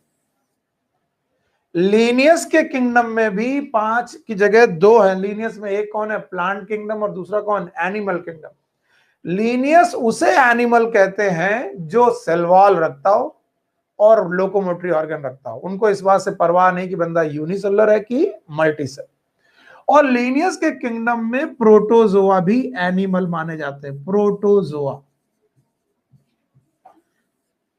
लीनियस के एनिमल किंगडम में प्रोटोजोआ भी एनिमल माने जाते हैं। इसके बाद मैंने पढ़ाए थे आपको, आप ये फाइलम पढ़ दीजिए तो मुझे अच्छा लगेगा, पोरीफेरा से कॉर्डेटा। बिना पढ़ाए मैं आगे बढ़ूंगा नहीं। अगर आपको कोई दिक्कत है, बायोलॉजिकल क्लासिफिकेशन का पहला लेक्चर देख ले आप। चलो फिर से बोलो, Protozoa, Porifera, Coelenterata, Ctenophora, Platyhelminthes, Aschelminthes, Annelida, Arthropoda, Mollusca, Echinodermata, Hemichordata, Chordata, ये सब कौन है, एनिमल। किसके अकॉर्डिंग, लीनियस। लीनियस के अकॉर्डिंग अमीबा भी एनिमल है, एनिमल किंगडम का मेंबर है। लेकिन when we talk about the Whittaker's 5 kingdom classification, उन्होंने प्रोटिस्टा नाम का एक ग्रुप बनाया, और इस प्रोटिस्टा में उन्होंने प्रोटोजोआ को रख दिया, प्रोटोजोआ को रख दिया। और इन्होंने बोला नो डाउट प्रोटोजोआ में प्रोटो का मतलब है प्रिमिटिव, प्रिमिटिव, और जोआ का मतलब है एनिमल। यस, ये प्रिमिटिव एनिमल है, लेकिन ये एनिमल किंगडम में नहीं रखे जाएंगे। किसमें नहीं रखे जाएंगे, एनिमल। अब बोला गया इन्हें एनिमल किंगडम में क्यों नहीं रखा जाएगा, क्योंकि animal kingdom should be multi cellular. इसलिए विटेकर के एनिमल किंगडम की जब भी बात चलती है, the animal start from Porifera to Chordata. एक बार मैं फिर से बेवकूफी करूंगा, आपका मन करेगा कैसे पकाऊ टीचर है, लेकिन बोलो, अगर मैं विटेकर्स के एनिमल किंगडम की बात करूं तो बोलो कौन कौन, Porifera, Coelenterata, Ctenophora, Platyhelminthes, Aschelminthes, Annelida, Arthropoda, Mollusca, Echinodermata, Hemichordata, Chordata. इसका मतलब है हम विटेकर पढ़ें कि सर हम लीनियस पढ़ें, हम तो बड़ा कंफ्यूजन है। एक्चुअली आपकी बुक में विटेकर को फॉलो किया गया है। अगर आप कभी भी एनिमल किंगडम को ओपन करें तो उनका जो पहला ग्रुप, पहला फाइलम होगा वो प्रोटोजोआ नहीं होगा, वो क्या होगा, पोरीफेरा। लेकिन बच्चों, पुराने क्लासिफिकेशन को भी हमें ध्यान में रखना है, और पुराने क्लासिफिकेशन को ध्यान में रखते हुए कुछ क्वेश्चन सॉल्व करने हैं। प्लीज उन कुछ क्वेश्चन को सॉल्व करने में मेरे साथ मेरी मदद करिए। मैं ऑलरेडी पढ़ा चुका हूं आपको। चलो बोलो, विटेकर के 5 किंगडम में कौन कौन से किंगडम, बोलो कौन कौन, Monera, protista, fungi, plant and animal. बताओ एनिमल किंगडम जो बेटा है विटेकर का, वो यूनिसेलुलर है कि मल्टीसेलुलर, मल्टीसेलुलर, पक्का। लेकिन लीनियस ने भी 2 किंगडम बनाए, बोलो कौन कौन, प्लांट और एनिमल।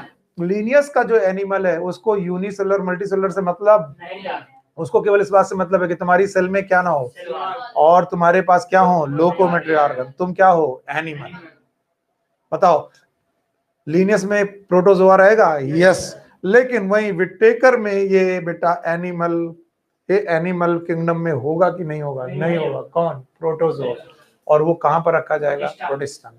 अगर अभी भी कुछ समझ में नहीं आया तो मैंने अभी चैप्टर शुरू नहीं किया, ये हमारी अंदर की गुड़गुड़ाहट थी जो हम लोगों ने ऐसे फेंक दी। अभी भी मैंने आपको कुछ नहीं बोला, अब रिलैक्स होकर आसानी से समझो, वरना चैप्टर गया। ठीक, ध्यान से अब ध्यान सुनो। पुराना क्लासिफिकेशन के अनुसार एनिमल वो लोग एनिमल हैं जिनमें there is no cell wall, कोशिका में सेल वॉल ना हो। सेल वॉल को हिंदी में क्या बोलते हैं? कोशिका भित्ति। और सेल मेम्ब्रेन? कोशिका कला। Okay, thank you very much. So there should be no cell wall and there should be locomotory organelle. Locomotory organelle का मतलब है चलने फिरने के लिए आपके पास कोई ना कोई अंग जरूर होना चाहिए ताकि आप एक जगह से दूसरी जगह मूव कर सको। ऑल्दो ये बात भी हर एनिमल में लागू नहीं होती, पोरीफेरा में हम लोग देखेंगे। तो एनिमल को प्रीवियसली पुराने समय में 3 पार्ट में बांटा गया था, सब लोग इसे ध्यान से देखेंगे। One is known as protozoa,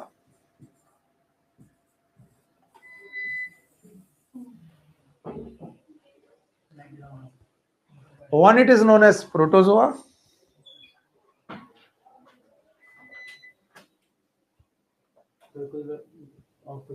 इसको ऑफ कर दे।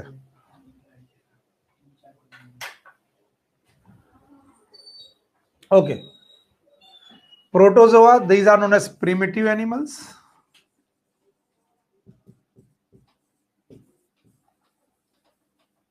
इनके पास भी सेल वॉल नहीं है। एग्जाम्पल है अमीबा एंड पैरामीशियम। पैरामीशियम जैसे एग्जाम्पल है।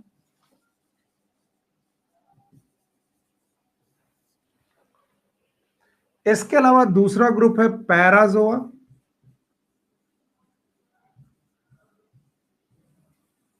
And then there is Eumetazoa. सच बात तो यह है कि पैराजोआ और यूमोटाजोआ एक ही ग्रुप के मेंबर हैं और उस ग्रुप का नाम है मेटाजोआ। यहां पर क्या लिखा है? यूमेटाजोआ। अगर मैं इन दोनों को एक ही ग्रुप में लिखूं तो फिर 2 ग्रुप की बजाय 3 ग्रुप की बजाय 2 ग्रुप बनेंगे, that is known as Metazoa.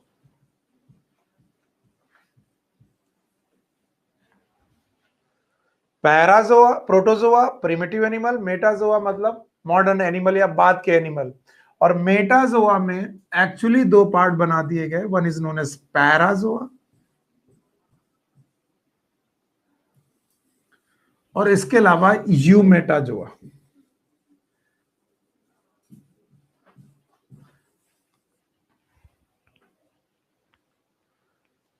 Protozoa, primitive animal, amoeba, paramecium.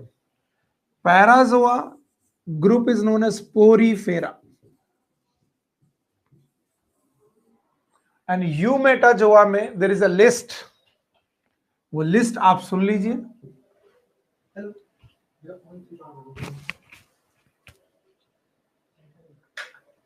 There is a list. Coelenterata, कुछ बच्चे थे जो बिल्कुल कह नहीं पा रहे थे, सुनील सर पता नहीं क्या बोल रहे, बाकी लोग आवाज दे रहे हैं, बाकी लोगों को आ नहीं रहा। सीलेंट्रेटा, टीनोफोरा, इसके अलावा प्लेटीहेल्मिन्थीस,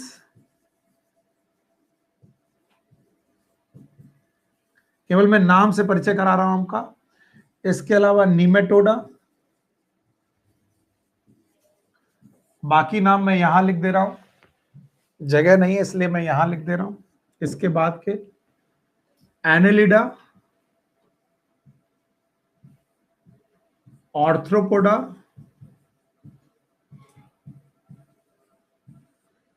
मोलस्का, पता नहीं ये सब क्या बला है, धीरे धीरे देखेंगे हम लोग। Echinodermata,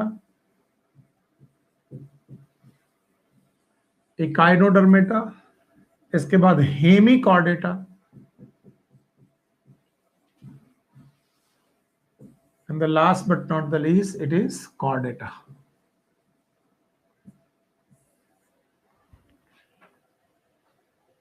So there is a list.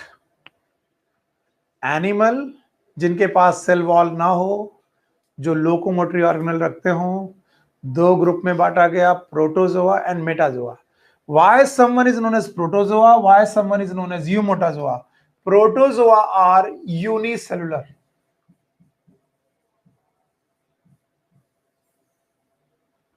Protozoa are unicellular while metazoa are multicellular organism.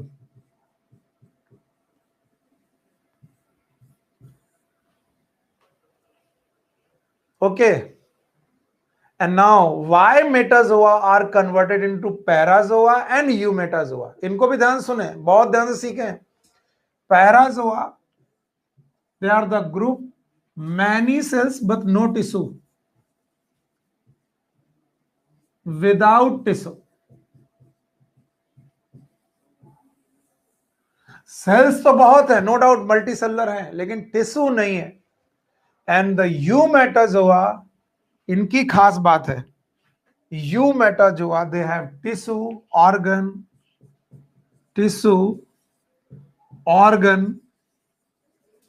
Organ system.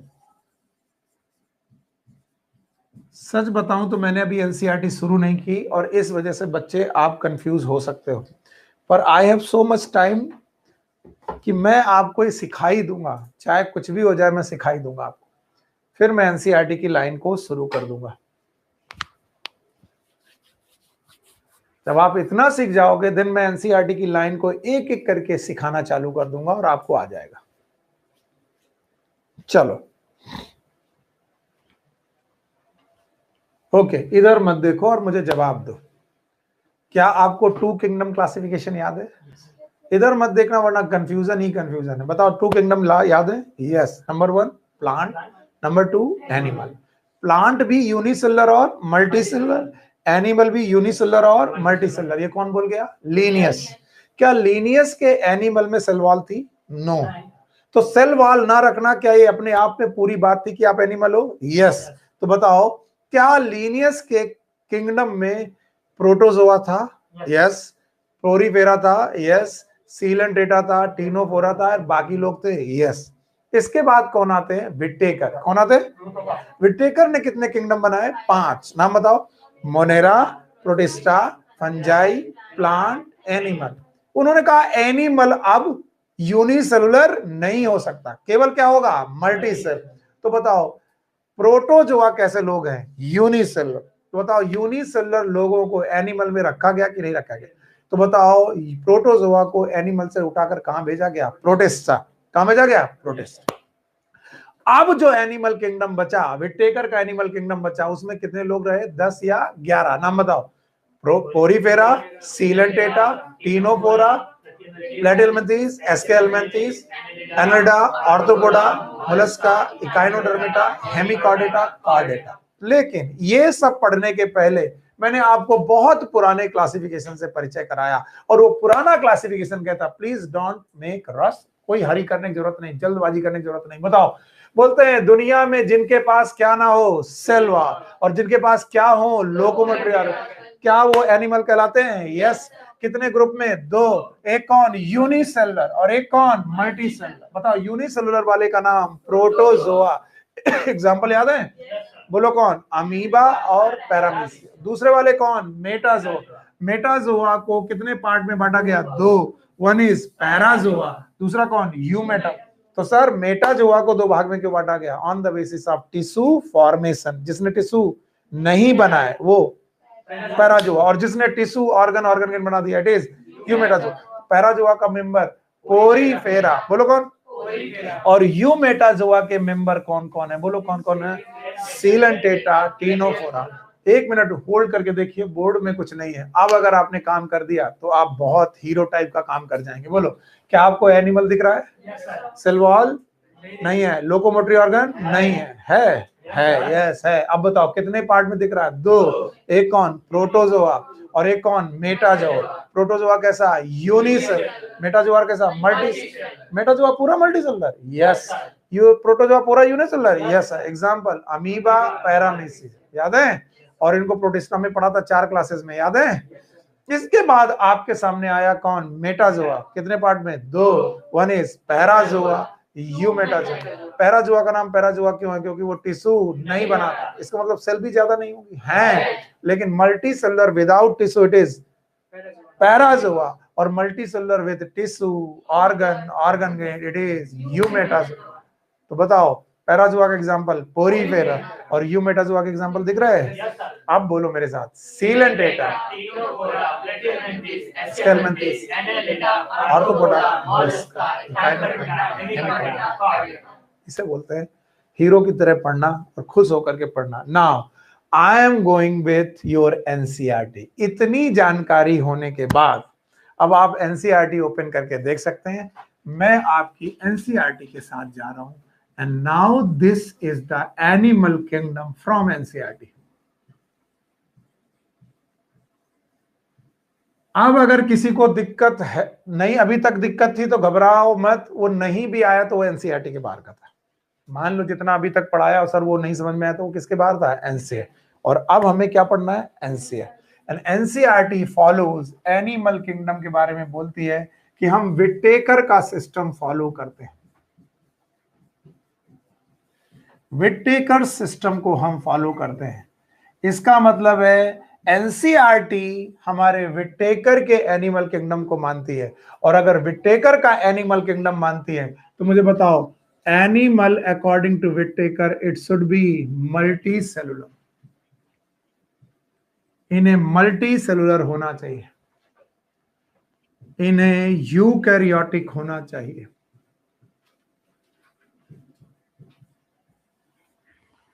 बहुकोशिकी होना चाहिए, यूकैरियोटिक होना चाहिए। इनका मोड ऑफ न्यूट्रिशन हेट्रोट्रॉपिक होना चाहिए। हेट्रोट्रॉपिक का मतलब जो अपना खाना बना ले कि ना बनाए? ना बनाए। इसका मतलब क्लोरोफिल नहीं होगा। तबीयत खराब है क्या? सही से ध्यान जवाब दो। बताओ, हेट्रोट्रॉपिक का मतलब अपना खाना बनाए कि ना बनाए? ना बनाए। और ना बनाने वालों में भी इनका मेन नेचर होना चाहिए होलोजोइक। कभी कोई दिक्कत घबराहट तो होलो को दो भाग में बांटो। होलो मतलब टोटल, जोइक मतलब animal, total animal like nutrition. And total animal like nutrition में 5 स्टेप, और वो 5 स्टेप में हर बार लिखता हूं। पहले खाने का क्या किया? इंजेशन। फिर क्या किया? Digestion. Thank you very much. फिर क्या किया? एब्जॉर्प्शन। फिर क्या किया? एसिमिलेशन। और फिर क्या किया? इजेशन। यानी अगर खाने को आप 5 स्टेप में लेकर के खा रहे हो तो आप होलोजोइक न्यूट्रिशन कर रहे हो। रोटी का पहले क्या करोगे? खाना लो, रोटी का क्या करोगे? इंजेशन। फिर क्या करोगे? डाइजेशन। फिर उसका क्या करोगे? एब्जॉर्प्शन। फिर आएगी ताकत, बोलो एसिमिलेशन। बचा हुआ पार्ट इजेशन। सो याद रखना, हेट्रोट्रॉपिक न्यूट्रिशन कर रहे हो। इसके अलावा सम मेंबर में भी पैरासाइट, सम मेंबर में भी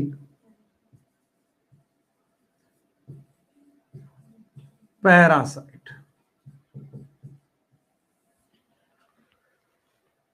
सब मेंबर में भी पैरासाइट। जित कुछ मेंबर ऐसे हैं जो पैरासिटिक होंगे, बहुत सारे मेंबर ऐसे मिलने वाले हैं जो आपको पैरासाइट मिलेंगे, इवन प्लेटिहेल्मिन्थीज, एस्केल्मिन्थीज में। तो ज्यादातर मेंबर वैसे होलोजोइक न्यूट्रिशन करेंगे, लेकिन कुछ मेंबर कैसे करेंगे? पैरासाइट।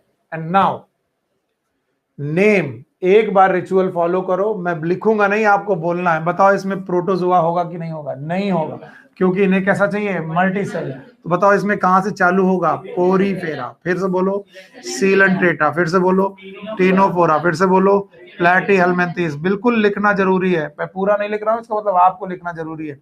चाहो तो मैं लिख दूं पोरीफेरा, सीलेंट्रेटा। अब मैं एनसीईआरटी की तरह चल रहा हूं तो यही चलूंगा, टीनोफोरा, प्लैटीहेल्मिन्थीज। बहुत टाइम लगता है लिखने में। बोलो इसके अलावा एस्केहेल्मिन्थीज, या उन्हीं का दूसरा नाम निमेटोडा, निमेटोडा। इसके अलावा एनेलिडा, एनेलिडा अर्थवर्म इसी को बिलोंग करते हैं। एनेलिडा के बाद बोलो हाँ आर्थ्रोपोडा, आर्थ्रोपोडा शाबाश, आर्थ्रोपोडा।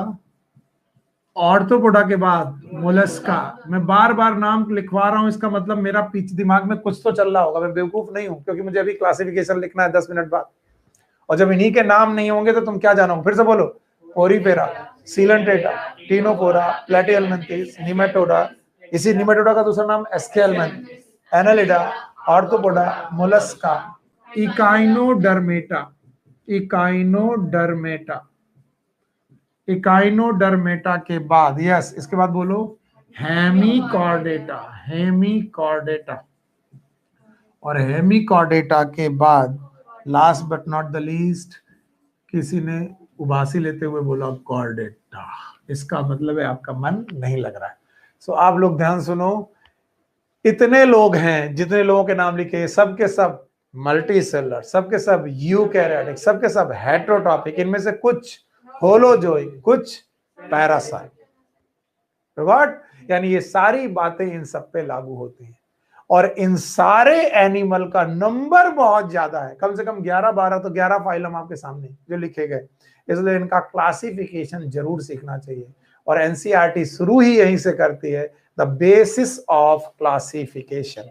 एनसीईआरटी स्टार्ट कि एनिमल, इतने सारे animal, there are so many animal, तो इनका बेसिस ऑफ क्लासिफिकेशन क्या होना चाहिए। सो एनिमल किंगडम में इतने सारे लोगों का basis of classification I am going to teach you. So our next topic is basis of classification.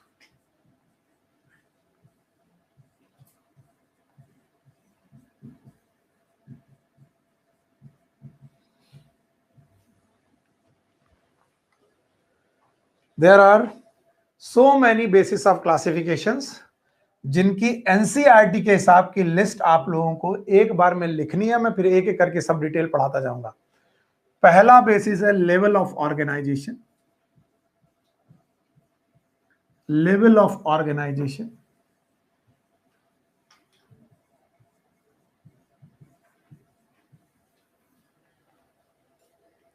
ध्यान से देखिए, लेवल ऑफ ऑर्गेनाइजेशन।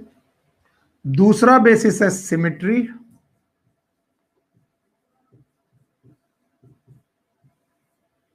ओके। तीसरा बेसिस है बेटा जर्म लेयर,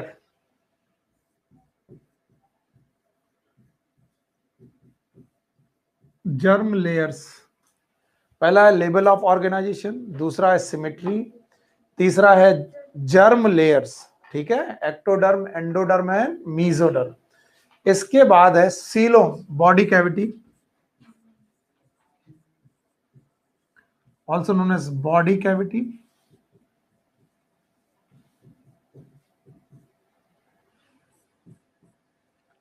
अगला बेसिस है बेटा सेगमेंटेशन,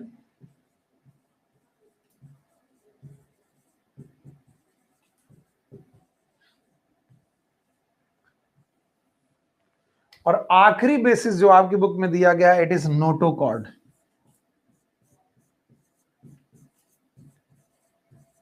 और मैं एक एक करके सब समझा दूंगा।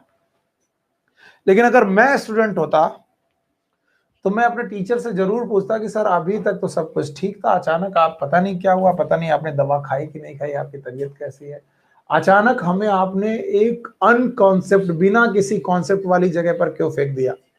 क्यों आपने मुझे ऐसे फेंक दिया कि basis of classification, level of organization, symmetry, germ layer, coelom, segmentation, notochord में पहुंचा दिया?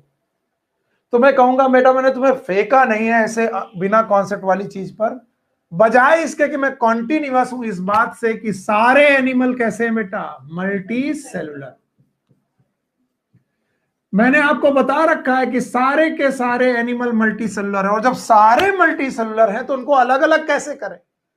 अगर पोरीफेरा भी मल्टी सेलुलर है, सीलेंटेटा भी मल्टी सेलुलर है, टीनोफोरा भी मल्टी सेलुलर है, प्लेटीहेलमिन्थिस भी मल्टी सेलुलर है, और सभी मल्टी सेलुलर है, तो फिर सब अलग अलग काहे लिखे हो? सबको एक ही नाम लिख दो।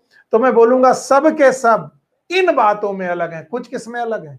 Level of organization. कुछ किसमें? सिमेट्री में। कुछ किसमें? जर्म लेयर में। कुछ किसमें? सीलोम में। कुछ किसमें? सेगमेंटेशन। कुछ में नोटोकॉर्ड। कितना बढ़िया पकड़ा आपने। इसे बोलते हैं कॉन्सेप्ट कि सर सब सभी मल्टी सेलुलर हैं, 11 के 11 phylum, all of them are multicellular. So why they are given different name? Because they are differ in level of organization, they are differ in symmetry, they differ in germ layer, they differ in coelom, they differ in segmentation, they differ in notochord. याद रखना, एक बड़ा classification अगर मैं करूं जो NCERT में ना दिए होने के बावजूद भी मैं कर रहा हूं, एक बड़ा क्लासिफिकेशन में तुम्हें कर दूं, तो बेटा नोटोकॉर्ड की बेसिस पर दो ग्रुप बनाए जाते हैं। One is known as non chordates. ये बच्चा थोड़ा बेटा धैर्य रखना, वरना एनसीईआरटी से कई बार मैं इतना बाहर हो जाता हूँ, मुझे डर लगने लगता है, बच्चा कहेगा अभी तक बोल रहे थे एनसीईआरटी के बाहर मत पढ़ो और बाहर पढ़ा रहे हो, लेकिन बहुत जरूरी है कुछ बातें। एक है कौन, नॉन कॉर्डेट्स, और एक कौन है, कॉर्डेट्स। तो मैंने बाकी सारा बेटा चीज ली नहीं, केवल क्या लिया, नोटोकॉर्ड। बोलो क्या लिया, तो जिनके पास नोटोकॉर्ड है वो कॉर्डेट, बाकी सब।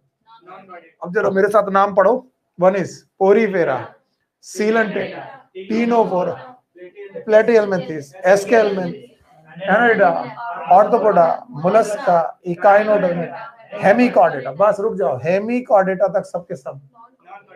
और केवल कौन सा ग्रुप है जिसे हम लोग कॉर्डेट बोलेंगे, कॉर्डेटा।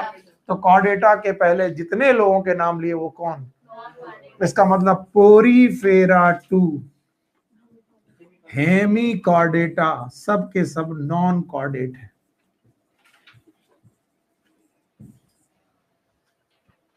तो कॉन्सेप्ट बहुत आसान है कि सर अगर सभी मल्टी सेलुलर हैं तो सभी का नाम अलग अलग क्यों है, क्योंकि सभी किन किन बातों में अलग है, लेवल ऑफ ऑर्गेनाइजेशन। आखिरी बार बोल रहा हूं, इसे मिटा दूंगा इसके बाद। बोलो पहला कौन, level of organization, symmetry, germ layer, coelom, segmentation, notochord.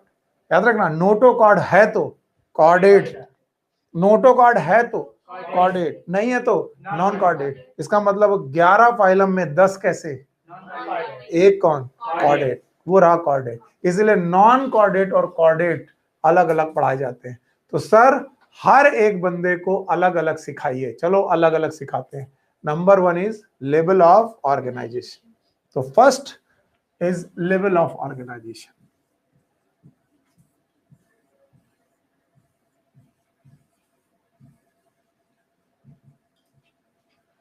बहुत बढ़िया चीजें समझाने के लिए हैं अगर आप सही ढंग से सीखें। लेवल ऑफ ऑर्गेनाइजेशन समझने के पहले आपको एक छोटा सा टर्म समझना पड़ेगा, इट इज टिश्यू। और प्लांट टिश्यू और एनिमल टिश्यू में एक बेसिक डिफरेंस समझना पड़ेगा। वैसे मैं प्लांट टिश्यू अलग पढ़ाऊंगा, एनिमल टिश्यू अलग पढ़ाऊंगा। अभी मैं एनिमल टिश्यू की बात कर रहा हूं। Tissue, they are the group of cell. मैं कुछ पॉइंट लिख रहा हूं, आप साथ साथ में लिखते जाइए। These are the group of cell having common origin, having common origin, performing common function,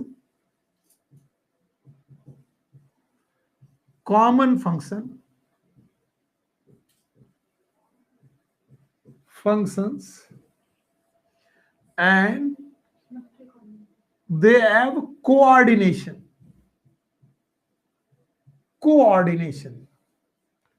अब देखो 4 पॉइंट लिखे मैंने और चारों पॉइंट मुझे चाहिए कि सर ग्रुप ऑफ सेल होनी चाहिए। ये रही ग्रुप ऑफ सेल। सारी की सारी ग्रुप ऑफ जो सेल है वो एक ही जगह से होनी चाहिए, कॉमन ओरिजिन से होनी चाहिए, एक ही जगह से निकलनी चाहिए, एक ही प्रकार के टिश्यू से बनी होनी चाहिए। और ये सारी की सारी सेल मिल करके एक कॉमन फंक्शन करनी चाहिए। बताओ, जैसे मैं बोलूं मेरी आंख का टिश्यू, तो आंख के टिश्यू की सारी सेल ग्रुप ऑफ सेल है, कॉमन ओरिजिन रखती है, कॉमन फंक्शन करती हैं और कोऑर्डिनेटेड है। कोऑर्डिनेटेड का मतलब है एक दूसरे से रिलेशन रखती हैं। और कोऑर्डिनेशन के लिए चाहिए नर्वस टिश्यू। ध्यान सुनना, क्या चाहिए, नर्वस टिश्यू, या फिर चाहिए एंडोक्राइन ग्लैंड, नर्वस टिश्यू। तो होता क्या है, मेरे साथ चिल्ला लो चाहे तो, group of cell having common origin, performing common function and highly coordination, it is known as tissue. अब हुआ क्या कि पोरीफेरा से लेकर सीलेंटेटा तक मल्टी सेलुलर कंडीशन आई। इनमें से एक आए बाबूजी पोरीफेरा। पोरीफेरा के पास बहुत सारी सेल हैं। तो पहला पॉइंट तो फॉलो होता है, Porifera have group of cell having common origin, हो सकता है कॉमन ओरिजिन भी हो, performing common function, but they are not coordinated because Porifera में there is no nervous tissue. और अगर नर्वस टिश्यू नहीं है तो बताओ इनकी सेल कोऑर्डिनेटेड है कि नहीं है, नहीं है। और अगर कोऑर्डिनेटेड नहीं है तो पोरीफेरा में मल्टीपल कंडीशन होने के बावजूद भी टिश्यू है कि नहीं है, नहीं है। So there is a no tissue. फिर सुन लो टिश्यू की definition, it is a group of cell having common origin, performing common function and highly coordinated, यानी they must have some coordination, and coordination के लिए क्या चाहिए, nervous tissue। और बताओ क्या हमारे पोरीफेरा के मेंबर में ग्रुप ऑफ सेल्स हैं? यस। कॉमन ओरिजिन भी हो सकती हैं, कॉमन फंक्शन भी कर सकती है, लेकिन क्या ये सेल कोऑर्डिनेटेड है? नहीं। अगर कोऑर्डिनेटेड नहीं तो बताओ टिश्यू की डेफिनेशन में चौथा पॉइंट फॉलो करते हैं कि नहीं? नहीं। इसका मतलब टिश्यू नहीं है, यानी मल्टी सेलुलर होने के बावजूद भी ये टिश्यू नहीं बनाते, इसलिए पोरीफेरा का जो लेवल ऑफ ऑर्गेनाइजेशन है ये सेलुलर माना जाता है। क्या माना जाता है? सेलुलर, या फिर cellular grade of organization. Cellular grade of organization, level of organization में Porifera they have the cellular grade of organization. तो चाहे तो भाई रट्टा मार के लिख लो, चाहे तो समझ लो। तो पहला लेवल ऑफ ऑर्गेनाइजेशन जो मैंने आपको सिखाया, it is a cellular level of organization. बताओ सेलुलर लेवल ऑफ ऑर्गेनाइजेशन में कौन एग्जांपल आएगा? पोरीफेरा। और पोरीफेरा के एग्जांपल हैं sponges, they are sponges. Sponge बोलते हैं इन्हें, पोरीफेरा के मेंबर। तो बताओ, या तो मैं नोट्स बनवा दूंगा या तो तुम समझ लो। लेवल ऑफ ऑर्गेनाइजेशन में पहला level cellular grade of organization, cellular level of organization और the cellular grade of organization. और सेलुलर ग्रेड ऑफ ऑर्गेनाइजेशन में कौन है? बताओ कौन है बेटा? पोरीफेरा। इसके बाद दूसरा जो ग्रेड आता है, it is tissue grade. The second grade is known as tissue grade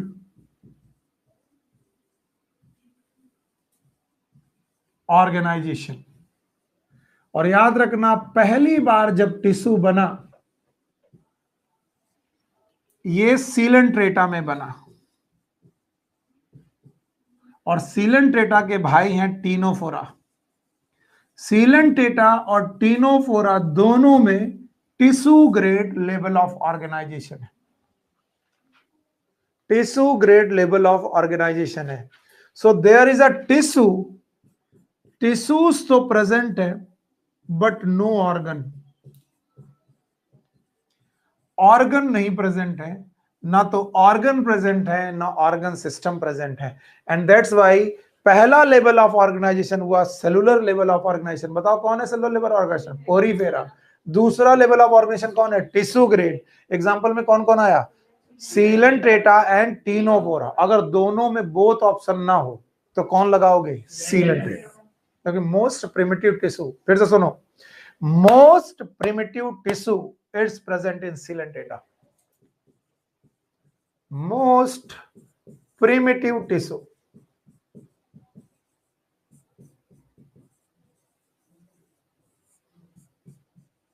present in Coelenterata।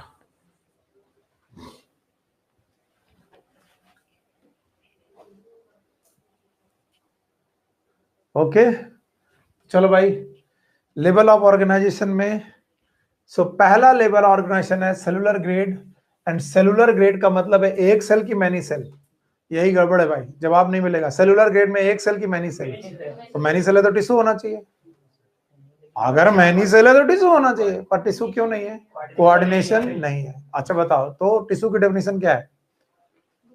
Group of cell having common origin, performing common function and must be coordinate, and for the coordination be required nervous tissue. इसका मतलब Coelenterata में nervous tissue आ गए थे। Yes.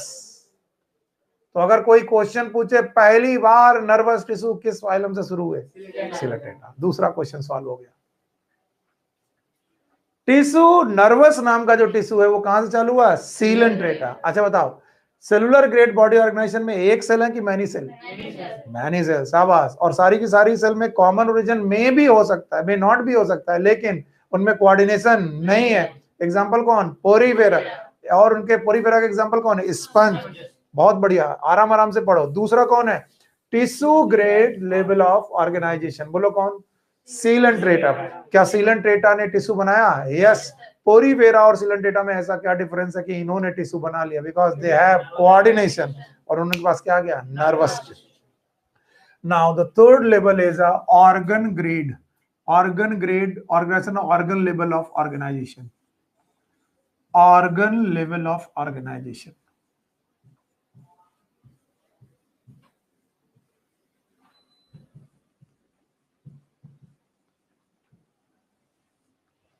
Organ level of organization, ध्यान से सुने और समझें इसे. Now what is organ? Organ is a structure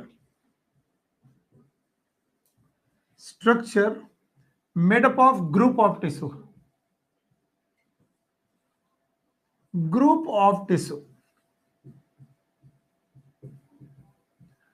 अगर थोड़ा मैं और पढ़ा चुका होता तो आज बताता कि एनिमल में टोटल 4 तरीके के टिश्यू है. याद है? किसी को नहीं याद है? Epithelium, muscular, connective, nervous. शाबाश. तो अगर बहुत सारे टिश्यू मिल करके एक स्ट्रक्चर बनाए जिसका नाम क्या है? ऑर्गन. अगर ऑर्गन प्रेजेंट है तो बताओ क्या बोलेंगे? Organ level of organization. और पहली बार जो ऑर्गन बने वो बने प्लेटीहेल्मिन्थेस में. तो इसका आंसर आता है प्लेटीहेल्मिन्थेस.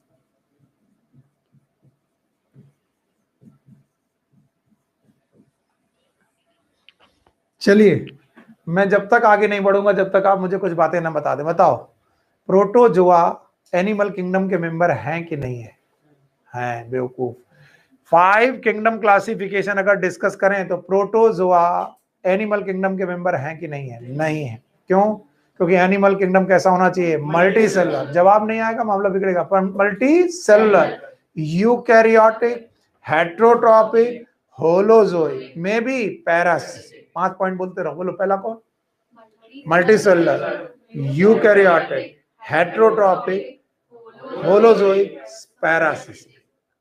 तो हमें यूनिसेलुलर बंदे का बात नहीं करना. तो बताओ, एनिमल किंगडम में प्रोटोजोआ की बात नहीं करना. बात किसी करनी है? पोरीफेरा से लेकर कॉर्डेटा तक. अब अच्छा, इनके लेवल ऑफ ऑर्गेनाइजेशन आपको याद है? यस. पहला लेवल हाँ, सेलुलर. Very good. दूसरा टिश्यू ग्रेड ऑर्गेनाइजेशन. तीसरा organ grade organization. Very good. Organ grade organization. अब मैं चौथा पढ़ाने जा रहा हूं, organ system level of organization. तो चलो भाई, organ system level of organization, इसको समझते हैं. The fourth one is organ system level of organization.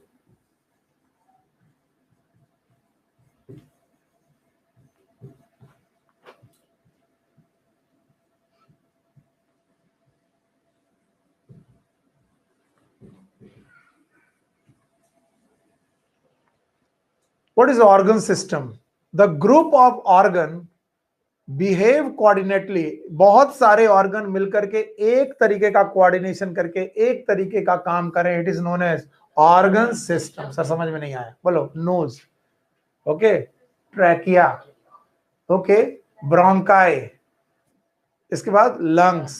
बताओ, ये सब एक ऑर्गन है कि अलग अलग? अलग अलग. नोज अलग, ट्रैकिया अलग, ब्रोंकाई अलग, लंग्स अलग.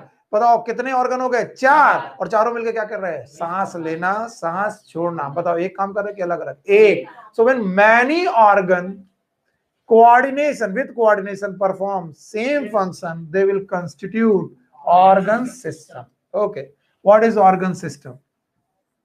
Many organs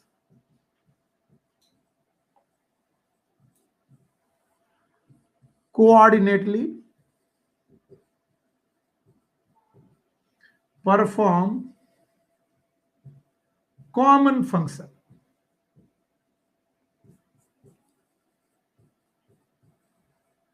They will constitute organ system.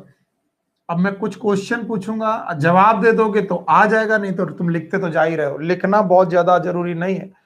Botany और जोलॉजी में यही डिफरेंस है. बॉटनी के कॉन्सेप्ट फील किए जा सकते हैं और जोलॉजी के कॉन्सेप्ट देखे जा सकते हैं. देखो मेरे साथ. यस.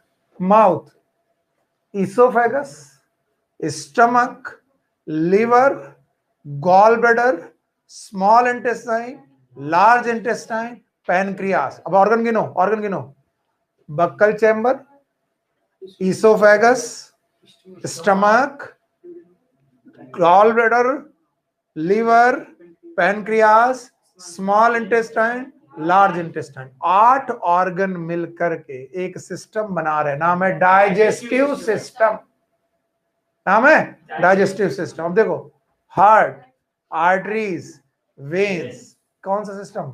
Circulatory system. अब बताओ, nose, nasal cavity, trachea, bronchi, lungs, so याद रखना, when many organ coordinately perform common function, they are known as organ system. There are so many organ systems. One is known as digestive system. Digestive system. There may be respiratory system.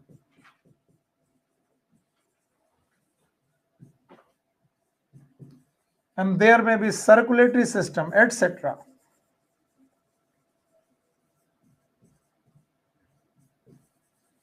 और इस तरीके का organ system level of organization हो, ये होता है बेटा start from yes aschelminthes. आगे मैं लिखवाऊंगा, आपको लिखते जाना। के बाद एनेलिडा, एनेलिडा के बाद ऑर्थ्रोपोडा, ऑर्थ्रोपोडा के बाद मोलस्का, मोलस्का के बाद इकाइनोडर्मेटा, इकाइनोडर्मेटा के बाद हेमीकॉर्डेटा, और हेमीकॉर्डेटा के बाद कॉर्डेटा। शायद आप लोगों ने इसे सीखा नहीं। चलो, प्रोटोजोआ एनिमल किंगडम में है कि नहीं, पहले जवाब दो फिर लिखो। प्रोटोजोआ एनिमल किंगडम में है कि नहीं है? नहीं है। क्यों? क्योंकि हमारा एनिमल किंगडम कैसा है? Multi cell. प्रोटोजोआ को बाय करो। पोरीफेरा है? अब मैं किंगडम का नाम लूंगा, तुम सिस्टम का नाम, लेवल का नाम बोलोगे। पोरीफेरा, हाँ, cellular grade. Coelenterata, Ctenophora, Platyhelminthes, Aschelminthes, Annelida, Arthropoda, Mollusca, Echinodermata, Hemichordata, Chordata. बोलो क्या? Organ system. तो बताओ कितने लेवल ऑफ ऑर्गेनाइजेशन है? 4। अब जो लोग रट्टा पसंद करते हैं, जो लोग कहते हैं सर नोट्स बनाइए, उनके लिए level of organization, level of organization, they are 4 level of organization. Number 1 बोलो बेटा, सेलुलर। नंबर 2 टिश्यू, आगे ग्रेड लिखा देंगे, टिश्यू ग्रेड, सेलुलर ग्रेड। तीसरा ऑर्गन लेवल, चौथा ऑर्गन सिस्टम लेवल। अब आप इसके फिल इन द ब्लैंक्स करिए खुद। बोलो, सेलुलर ग्रेड, प्रोटोजोआ, प्रोटोजोआ, शाबाश, it is Porifera. Thank you very much. Tissue grade, Coelenterata. अगर एक ही लिखना हो तो क्या लिखोगे? सीलेंटेटा। और साथ में और क्या लिख सकते हो? टीनोफोरा। अच्छा बताओ, ऑर्गन ग्रेड, प्लेटीहेलमिन्थीज। ओके, इसके बाद all of them are Aschelminthes, Annelida, Arthropoda, Mollusca, Echinodermata, Hemichordata. कितने लोगों को मालूम है कि बेटा हमारे पास बेसिस ऑफ क्लासिफिकेशन में क्या क्या है? बोलो क्या हुआ है? लेवल ऑफ ऑर्गन, फिर सिमेट्री, फिर जर्म लेयर, फिर सीलो, फिर सेगमेंटेशन, फिर नोटोकॉर्ड। आप पहले लेवल पर ही हाफ रहे हो। जवाब नहीं आ रहा, पहला बोलो। Level of organization, symmetry, germ layer, पक्का? एंड अब मैं जो पढ़ाने जा रहा हूं, अ लिटिल बिट, बहुत छोटा एक्स्ट्रा पॉइंट है। और जो एक्स्ट्रा पॉइंट है, it will give you a concept. ये आपको इतना बढ़िया कॉन्सेप्ट देगा कि आप रट्टा भूल जाओगे। हाँ भाई, क्लास में हो, क्लास में हो, ठीक है। सो मैं आपको बता रहा हूं, जो मैं आपको कॉन्सेप्ट देने जा रहा हूं, मैं जानबूझ करके थोड़ी देर के लिए 10 मिनट के लिए आपका दिमाग इधर से उधर कर रहा हूं। नहीं आया, अच्छी बात। क्यों? एनसीईआरटी में नहीं है। आ गया तो कॉन्सेप्ट जिंदगी भर के लिए बन जाएंगे। ध्यान सुनो। When male gamete, that is known as a sperm, and the female gamete, that is known as ova, they get fused, they will form the zygote. मैं एनिमल की बात कर रहा हूं, आप बहुत ध्यान सुनना, अभी तक प्लांट पढ़ रहे थे, अब प्लांट नहीं, अब एनिमल पढ़ा रहा हूं। ओके, मैं लिखता जा रहा हूं जाइगोट। ओके, शाबाश मेरे बच्चे। And zygote have cleavage. मैंने बोला डिवीजन के क्लीवेज, क्लीवेज ये एनिमल में शब्द आता है क्लीवेज, प्लांट में क्लीवेज शब्द नहीं आता। और क्लीवेज होने की वजह से यहां पर बहुत सारे डिवीजन हुए और एक स्ट्रक्चर बना मॉर्यूला। अगर बेटा आपने थोड़ी भी जोलॉजी पढ़ी है तो आपको याद होगा 2 cell stage, 4 cell stage, 8 cell stage, 16 cell stage, 32 cell stage, याद है आपको? जैसे सेब लो और काटो, पहला कट, दूसरा कट, तीसरा कट, चौथा कट, ऐसे काटते जाओ तो 1 से 2, 2 से 4। पहले एक सेब लिया, पहली बार चाकू काटा तो बताओ सेब कितने टुकड़े? 2। फिर दोबारा काटा तो फिर बेटा बीच से काट दिया तो 4 ऊपर 4 नीचे, बोलो 8, पक्का? और इस तरीके से 2 के बाद 4, 4 के बाद 8 के बाद 16, 16 के बाद 32 सेल तक बनता है मॉर्यूला। क्या बनता है? मॉर्यूला। नाउ द मॉर्यूला की जो सेल्स हैं, मॉर्यूला एक कटे हुए सेब की तरह, ये सेल फैलने लगती है एंड फैल कर पेरीफेरी में पहुंच जाती है। एंड पेरीफेरी में पहुंचने के बाद बीच में एक कैविटी जनरेट होती है और साथ में ग्रुप ऑफ सेल भी बनता है। ग्रुप ऑफ जो सेल बनता है, this group of cell is known as cell mass, and ये एक कैविटी बनती है, इसे बोलते हैं ब्लास्टुला। बहुत अलग है, एनसीईआरटी नहीं पढ़ाती, मैं रिस्क ले रहा हूं, आप समझ लो। पहला कौन? जाइगोट। जाइगोट में क्या हुआ? क्लीवेज। शाबाश मेरे बच्चे, क्लीवेज। क्लीवेज के बाद क्या बना? मॉर्यूला। मॉर्यूला के बाद क्या बना? ब्लास्टुला। ब्लास्टुला एक बलून जैसी चीज है। क्या कापी आपने गुब्बारा देखा? गुब्बारा देखा। जैसे ही गुब्बारा आपने देखा है तो गुब्बारा बताओ अंदर से सॉलिड की बेटा हॉलो, हॉलो। ठीक इसी तरीके से ब्लास्टुला होता है। ब्लास्टुला में चालू होते हैं बेटा एक प्रोसेस नोन है गैस्ट्रुलेशन। क्या बोलते हैं? गैस्ट्रुलेशन। इनवेजिनेशन चालू होते हैं। मान लो गुब्बारा है, मैं इसे दबाना चालू करूं, दबाना चालू करूं तो ये गुब्बारा कुछ इस तरीके से दबना चालू होगा, लाइक दिस। सर आपने दबाया, और दबाना चालू करूं तो ये कुछ पहले गोल था और दब गया, लाइक दिस। और दबाना चालू करूं तो ये कुछ कुछ ऐसे दब के एक नया कैविटी बना देता है। सर किसी को समझी में नहीं आया? आपके सामने ये गुब्बारा है, मैं दबा रहा हूं, थोड़ा दब गया सर, और दबा रहा हूं, दबा रहा हूं, दबा रहा हूं, और दबा रहा हूं सर, और दब गया। इस तरीके से एक कैविटी बनती है, दैट इज नोन एज आर्केंटेरॉन। क्या बनती है? मेरे साथ बोलो, आर्केंटेरॉन। और इस कैविटी आर्केंटेरॉन, मुझे मालूम है कि आप बिल्कुल कम सुन रहे हो क्योंकि आपको लग रहा है आउट ऑफ कोर्स है, लेकिन आपको सामने कितना काम करेगा आप समझना। इस आर्केंटेरॉन की माउथ है जो, it is known as blastopore.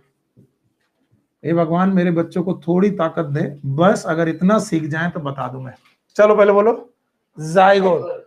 Zygote में क्या हुआ? क्लीवेज। क्या बना? मॉर्यूला। मॉर्यूला का क्या हुआ बेटा? बेटा क्या बना? ब्लास्टुला। क्या कैविटी बनी? इसके बाद क्या बना? It is gastrula. इस बेटा स्टेज को बोलते हैं गैस्ट्रुला। बोलो क्या बोलते हैं? तो ब्लास्टुला में इन्वेजिनेशन से क्या बना? गैस्ट्रुला। और गैस्ट्रुला की कैविटी का नाम आर्केंट्रॉन, और आर्केंट्रॉन की ओपनिंग का नाम ब्लास्टोपोर। फिर से बोलो, आर्केंट्रॉन बोलो, और फिर से बोलो, फिर एन आर्केंटेरॉन का बनना, it is the feature of formation of digestive system. बोलो क्या? तो बताओ पूरे ऑर्गन सिस्टम में पहला जो सिस्टम बनता है दैट इज डाइजेस्टिव सिस्टम, और डाइजेस्टिव सिस्टम की ओपनिंग का नाम ब्लास्टोपोर। फिर से बोलो। अब ये ब्लास्टोपोर 2 चीजें बनाती है, माउथ भी और एनस भी। हे भगवान थोड़ा सा हिम्मत देना मेरे बच्चों को, मजा आ जाएगा। बताओ ब्लास्टोपोर से क्या बनता है? माउथ भी और एनस भी। फिर से बोलो, माउथ भी और एनस, क्योंकि it is a 3D cavity, यहीं से माउथ बनेगा और एनस। अगर माउथ पहले बने एनस बाद में बने, it is known as protostomia. बोलो क्या बोलेंगे? प्रोटोस्टोमिया। स्टोम का मतलब होता है माउथ, प्रोटो मतलब पहले, प्रोटोस्टोमिया। और अगर बेटा एनस पहले बने माउथ बाद में बने, इट इज नोन एज ड्यूट्रोस्टोमिया। और कभी कभी केवल एक ही ओपनिंग बनती है, केवल एक ओपनिंग बनती है, वही माउथ, वही एनस। प्लेटियल मेंथिस सुने हो? प्लेटियल मेंथिस के पास कितनी ओपनिंग? एक, वही माउथ, वही एनस। अब आप कहोगे सर ये क्यों पढ़ाया? क्योंकि मैं आपको डाइजेस्टिव सिस्टम में प्लेटिहेलमिन्थिस का डाइजेस्टिव सिस्टम जब पढ़ाऊंगा तो बताऊंगा उनके डाइजेस्टिव सिस्टम में कितनी ओपनिंग? एक, वही माउथ, वही एनस। पर हम सब लोगों में माउथ अलग, एनस अलग। नहीं आया?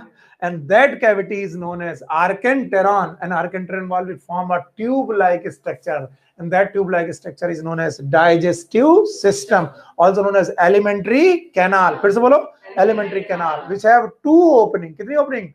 One is mouth, another one is anus. Mouth पहले, anus बाद. बोलो, protostomia.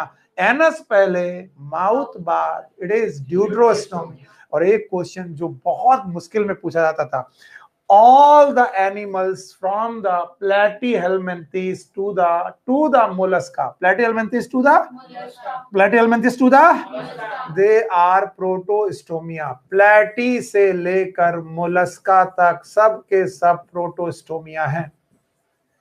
Echinodermata, it is deuterostomia, and chordata is deuterostomia.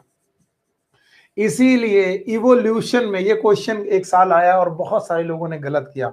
अगर मैं बोलूं इवोल्यूशन पॉइंट ऑफ व्यू से कौन सा नॉन कार्डेटा का मेंबर सबसे निकट है कार्डेटा के, बोलो कौन? Echinodermata, because both have deuterostomian condition. कैसी कंडीशन? ड्यूट्रोस्ट. नहीं आया, उड़ गया. अरे उड़ गया बेटा, हम जान गए, उड़ गया. एक बार फिर से पढ़ाएंगे. अरे हम 10 बार पढ़ाएंगे, जब तक तुम्हें आ ना जाएगा तब तक हम पढ़ाते ही रहेंगे, चिंता मत करो. When you feel free कि सर अब आ गया, तब मैं बताऊंगा कि हाँ ठीक है आगे बढ़ाओ. चलो बताओ, ये क्या बना? जायगोट. जायगोट से क्या बना? मॉर्यूला. मॉर्यूला से क्या बना? ब्लास्टो में क्या हुए? इन्वेजिनेशन. क्या हुए? क्या बना? गैस्ट्रुला. गैस्ट्रुला की कैविटी का नाम आर्केंटेरॉन. आर्केंटेरॉन बोलो क्या नाम? उसकी ओपनिंग का नाम ब्लास्टोपोर. ब्लास्टोपोर से क्या बनता है? Mouth and anus. पहले माउथ बाद में एनस. प्रोटोस्टोमिया. फिर से बोलो, पहले एनस बाद में माउथ. ड्यूट्रोस्टोमिया. पक्का? अब बताओ, कुछ लोग ऐसे होते हैं जिनमें माउथ और एनस की एक ही ओपनिंग, वही माउथ वही एनस. बोलो कौन? प्लेटिहेलमिन्थिस. बाकी सब लोग के माउथ और एनस अलग अलग, पर माउथ प्रोटोस्टोमिया कहां से कहां तक? प्लेटिहेलमिन्थिस टू मोलस्का. प्लेटिहेलमिन्थिस का माउथ पहले, एनस बाद में, यानी माउथ और एनस एक ही बात है. बताओ, इसके बाद प्लेटी के बाद एसके के बाद, एसके में माउथ पहले एनस बाद में. इसके बाद एनिडा में माउथ पहले एनस बाद में. ऑर्थोपोडा में माउथ पहले, पक्का? ऑर्थोपोडा के बाद मोलस्का में माउथ पहले एनस बाद में, और इकाइनोडर्म में एनस पहले माउथ बाद में, और कॉर्डेटा में एनस पहले माउथ बाद. हम लोगों में एनस पहले माउथ बाद. और हम सबसे ज्यादा इवॉल्व, और हम सबसे ज्यादा इवॉल्व तो हम सबसे ज्यादा महत्वपूर्ण. अतः हमारे सबसे निकट कौन? मोलस्का की इकाइनोडर्मेटा. इकाइनोडर्मेटा, बिकॉज इकाइनोडर्मेटा में भी एनस पहले माउथ बाद में, हम में भी एनस पहले माउथ बाद में, सब में माउथ पहले एनस बाद में. नहीं आया? आया? अगर आ गया तो मैं उन 2-3 लाइनों को समझाने की कोशिश कर रहा हूं कि सर सिस्टम क्या होते हैं. तो बताओ, सबसे पहला जो सिस्टम बन रहा है वो कौन बन रहा है? Alimentary canal, that is also known as digestive. एक बार मेरे साथ बोलो, मेल और फीमेल गैमेट फ्यूज हुए, क्या बना? जायगोट. क्लीवेज हुआ, क्या बना? मॉर्यूला. मॉर्यूला से क्या बना? ब्लास्टुला. ब्लास्टुला से क्या बना? ब्लास्टोपोर. फिर से बोलो. और ब्लास्टोपोर के बाद क्या बना? ब्लास्टोपोर से नहीं बना, इट इज नोन एज ग्लास्टुला. और ग्लास्टुला की कैविटी का नाम आर्केंटेरॉन. अच्छा, आखिरी बार मैं ये काम तुमसे कराऊंगा, फिर मैं इस क्लास को आगे बढ़ाऊंगा. चलो भाई, सब लोग यहां देख के बताओ. Male gamete, female gamete, they get fused, they form zygote. Thank you very much, बहुत सही काम कर रहे हो. एन के 2n, क्लीवेज हुआ, क्या बना? मॉर्यूला. बस मैं मॉर्यूला शब्द लिख दे रहा हूं, आगे ज्यादा डिटेल में जाने की जरूरत नहीं है. प्रोसेस का नाम क्या हुआ? Cleavage. Thank you very much. Morula के बाद एक बेटा स्ट्रक्चर बना इनर सेल मास के साथ और पेरिफेरल एक कैविटी के साथ। बताइए इसका नाम क्या है? ब्लास्टुला। मैं जानता हूं ये थोड़ा ज्यादा है, एनसीईआरटी के बाहर है, फिर भी बहुत जरूर है। इसकी कैविटी का नाम है ब्लास्टोसील। बोलो क्या नाम है? ब्लास्टोसील। ओके नाउ अब इनमें इन्वेजिनेशन हुआ और इन्वेजिनेशन होने की वजह से एक नई कैविटी पैदा हुई। बताओ ये अभी भी ब्लास्टोसील है? अरे अगर मैं इसे इन्वेजिनेट कर दूं क्या है? ब्लास्टोसील। लेकिन इन्वेजिनेशन की वजह से नई कैविटी पैदा हुई। इस कैविटी का नाम है आर्केंट्रॉन। आर्केंटेरॉन। और इस आर्केंट्रॉन की ओपनिंग का नाम बताओ? ब्लास्टोपोर। ब्लास्टोपोर। अब बताओ इस स्ट्रक्चर का नाम ब्लास्टुला की gastrula? Gastrula. Thank you very much, बहुत सही हो गया आपका काम। अब बताओ आर्केंटेरॉन जो बनाएगा वो क्या बनाएगा? Alimentary canal. बस बोलो एलिमेंट्री कैनाल। और एलिमेंट्री कैनाल की कितनी ओपनिंग? दो। एक कौन? माउथ। एक कौन? एनस। अब ब्लास्टोपोर ही बेटा माउथ और एनस दोनों बना रहा। बस माउथ पहले, एनस बाद में। बताओ कौन? प्रोटोस्टोमिया। प्रो मतलब पहले, स्टोमिया मतलब माउथ। स्टोमिया का मतलब ही होता है माउथ। प्रोटोस्टोमिया। और बेटा ड्यूट्रोस्टोमिया। बताओ ड्यूट्रोस्टोमिया में क्या हुआ? एनस पहले, माउथ बाद में। और इसीलिए बच्चों इतना तगड़ा कॉन्सेप्ट है, जब सीलोम शब्द आया, क्या आया? तब तक एलिमेंट्री कैनाल बन चुकी थी। तो हमेशा सीलोम शब्द यानी बॉडी कैविटी हमेशा एलिमेंट्री कैनाल से रिलेट की जाती है। और आपसे बोला जाता है एलिमेंट्री कैनाल और बॉडी वॉल के बीच में अगर कैविटी है तो सीलोम है, नहीं है तो नहीं। इसीलिए एक रेस्पेक्ट पॉइंट होना चाहिए और इसीलिए मैंने आपको सिखाया। अब बताओ प्रोटोस्टोमिया कहां से कहां तक? प्लेटीहेल्मिन्थेस से मोलस्का तक। क्यों प्लेटीहेल्मिन्थेस से मोलस्का तक? क्योंकि उसके पहले तो ऑर्गन ही नहीं बने। पता पोरीफेरा में ऑर्गन, टिश्यू, सिलेंटेटा में ऑर्गन नहीं था, टिश्यू था। टिनोफोरा में ऑर्गन नहीं था, टिश्यू था। प्लेटीहेल्मिन्थेस से पहली बार क्या आया? ऑर्गन। और इसके बाद नीमेटोडा के बाद क्या आया? Organ system. इसलिए प्लेटीहेल्मिन्थेस के पास सिस्टम अच्छे नहीं है और इसीलिए माउथ और एनस दो अलग अलग है कि एक ही? एक ही। अब ये माउथ और एनस वाली बात एनसीईआरटी में लिखी है, उसकी वजह से इतना बड़ा चीज मैंने आपको पढ़ा दी। जब एनसीईआरटी पढ़ोगे कि प्लेटीहेल्मिन्थेस है mouth and anus as a single opening, घर में जाके पढ़ना, लिखा है तो उसमें लिखा है कि प्लेटीहेल्मिन्थेस की एलिमेंट्री कैनाल में कितनी ओपनिंग है? एक। वही माउथ, वही एनस। और उतना पढ़ाने के लिए ये एक्स्ट्रा मैंने डाला। अगर आपको नहीं समझ में आया आई एम सॉरी, नहीं आया तो नहीं समझ आया। बताओ प्रोटोस्टोमिया और ड्यूट्रोस्टोमिया में ड्यूट्रोस्टोमिया कितने प्रकार के लोग? दो। एक कौन? इकाइनोडर्मेट। और एक क्वेश्चन जो हम लोग के समय आता था आजकल नहीं आता, कभी भूले बिसरे आ गया, तो बताओ सारे नॉन कॉर्डेट्स में कौन सा ग्रुप कॉर्डेट्स के सबसे पास है? इकाइनोडर्मेटा। क्योंकि दोनों एक ही तरीके की एलिमेंट्री कैनाल फॉर्मेशन में फॉलो करते हैं। बताओ बाकी सब प्रोटोस्टोमिया, इकाइनोडर्मेटा एंड कॉर्डेटा ड्यूट्रोस। और जिस दिन ये क्वेश्चन तुम्हें मिला उस दिन तुम मुझे थैंक यू बोलोगे, आज भले गाली दे दो। So take care, good luck, bye bye. इसके बाद की कहानी हम लोग फिर कभी पढ़ेंगे। Thank you.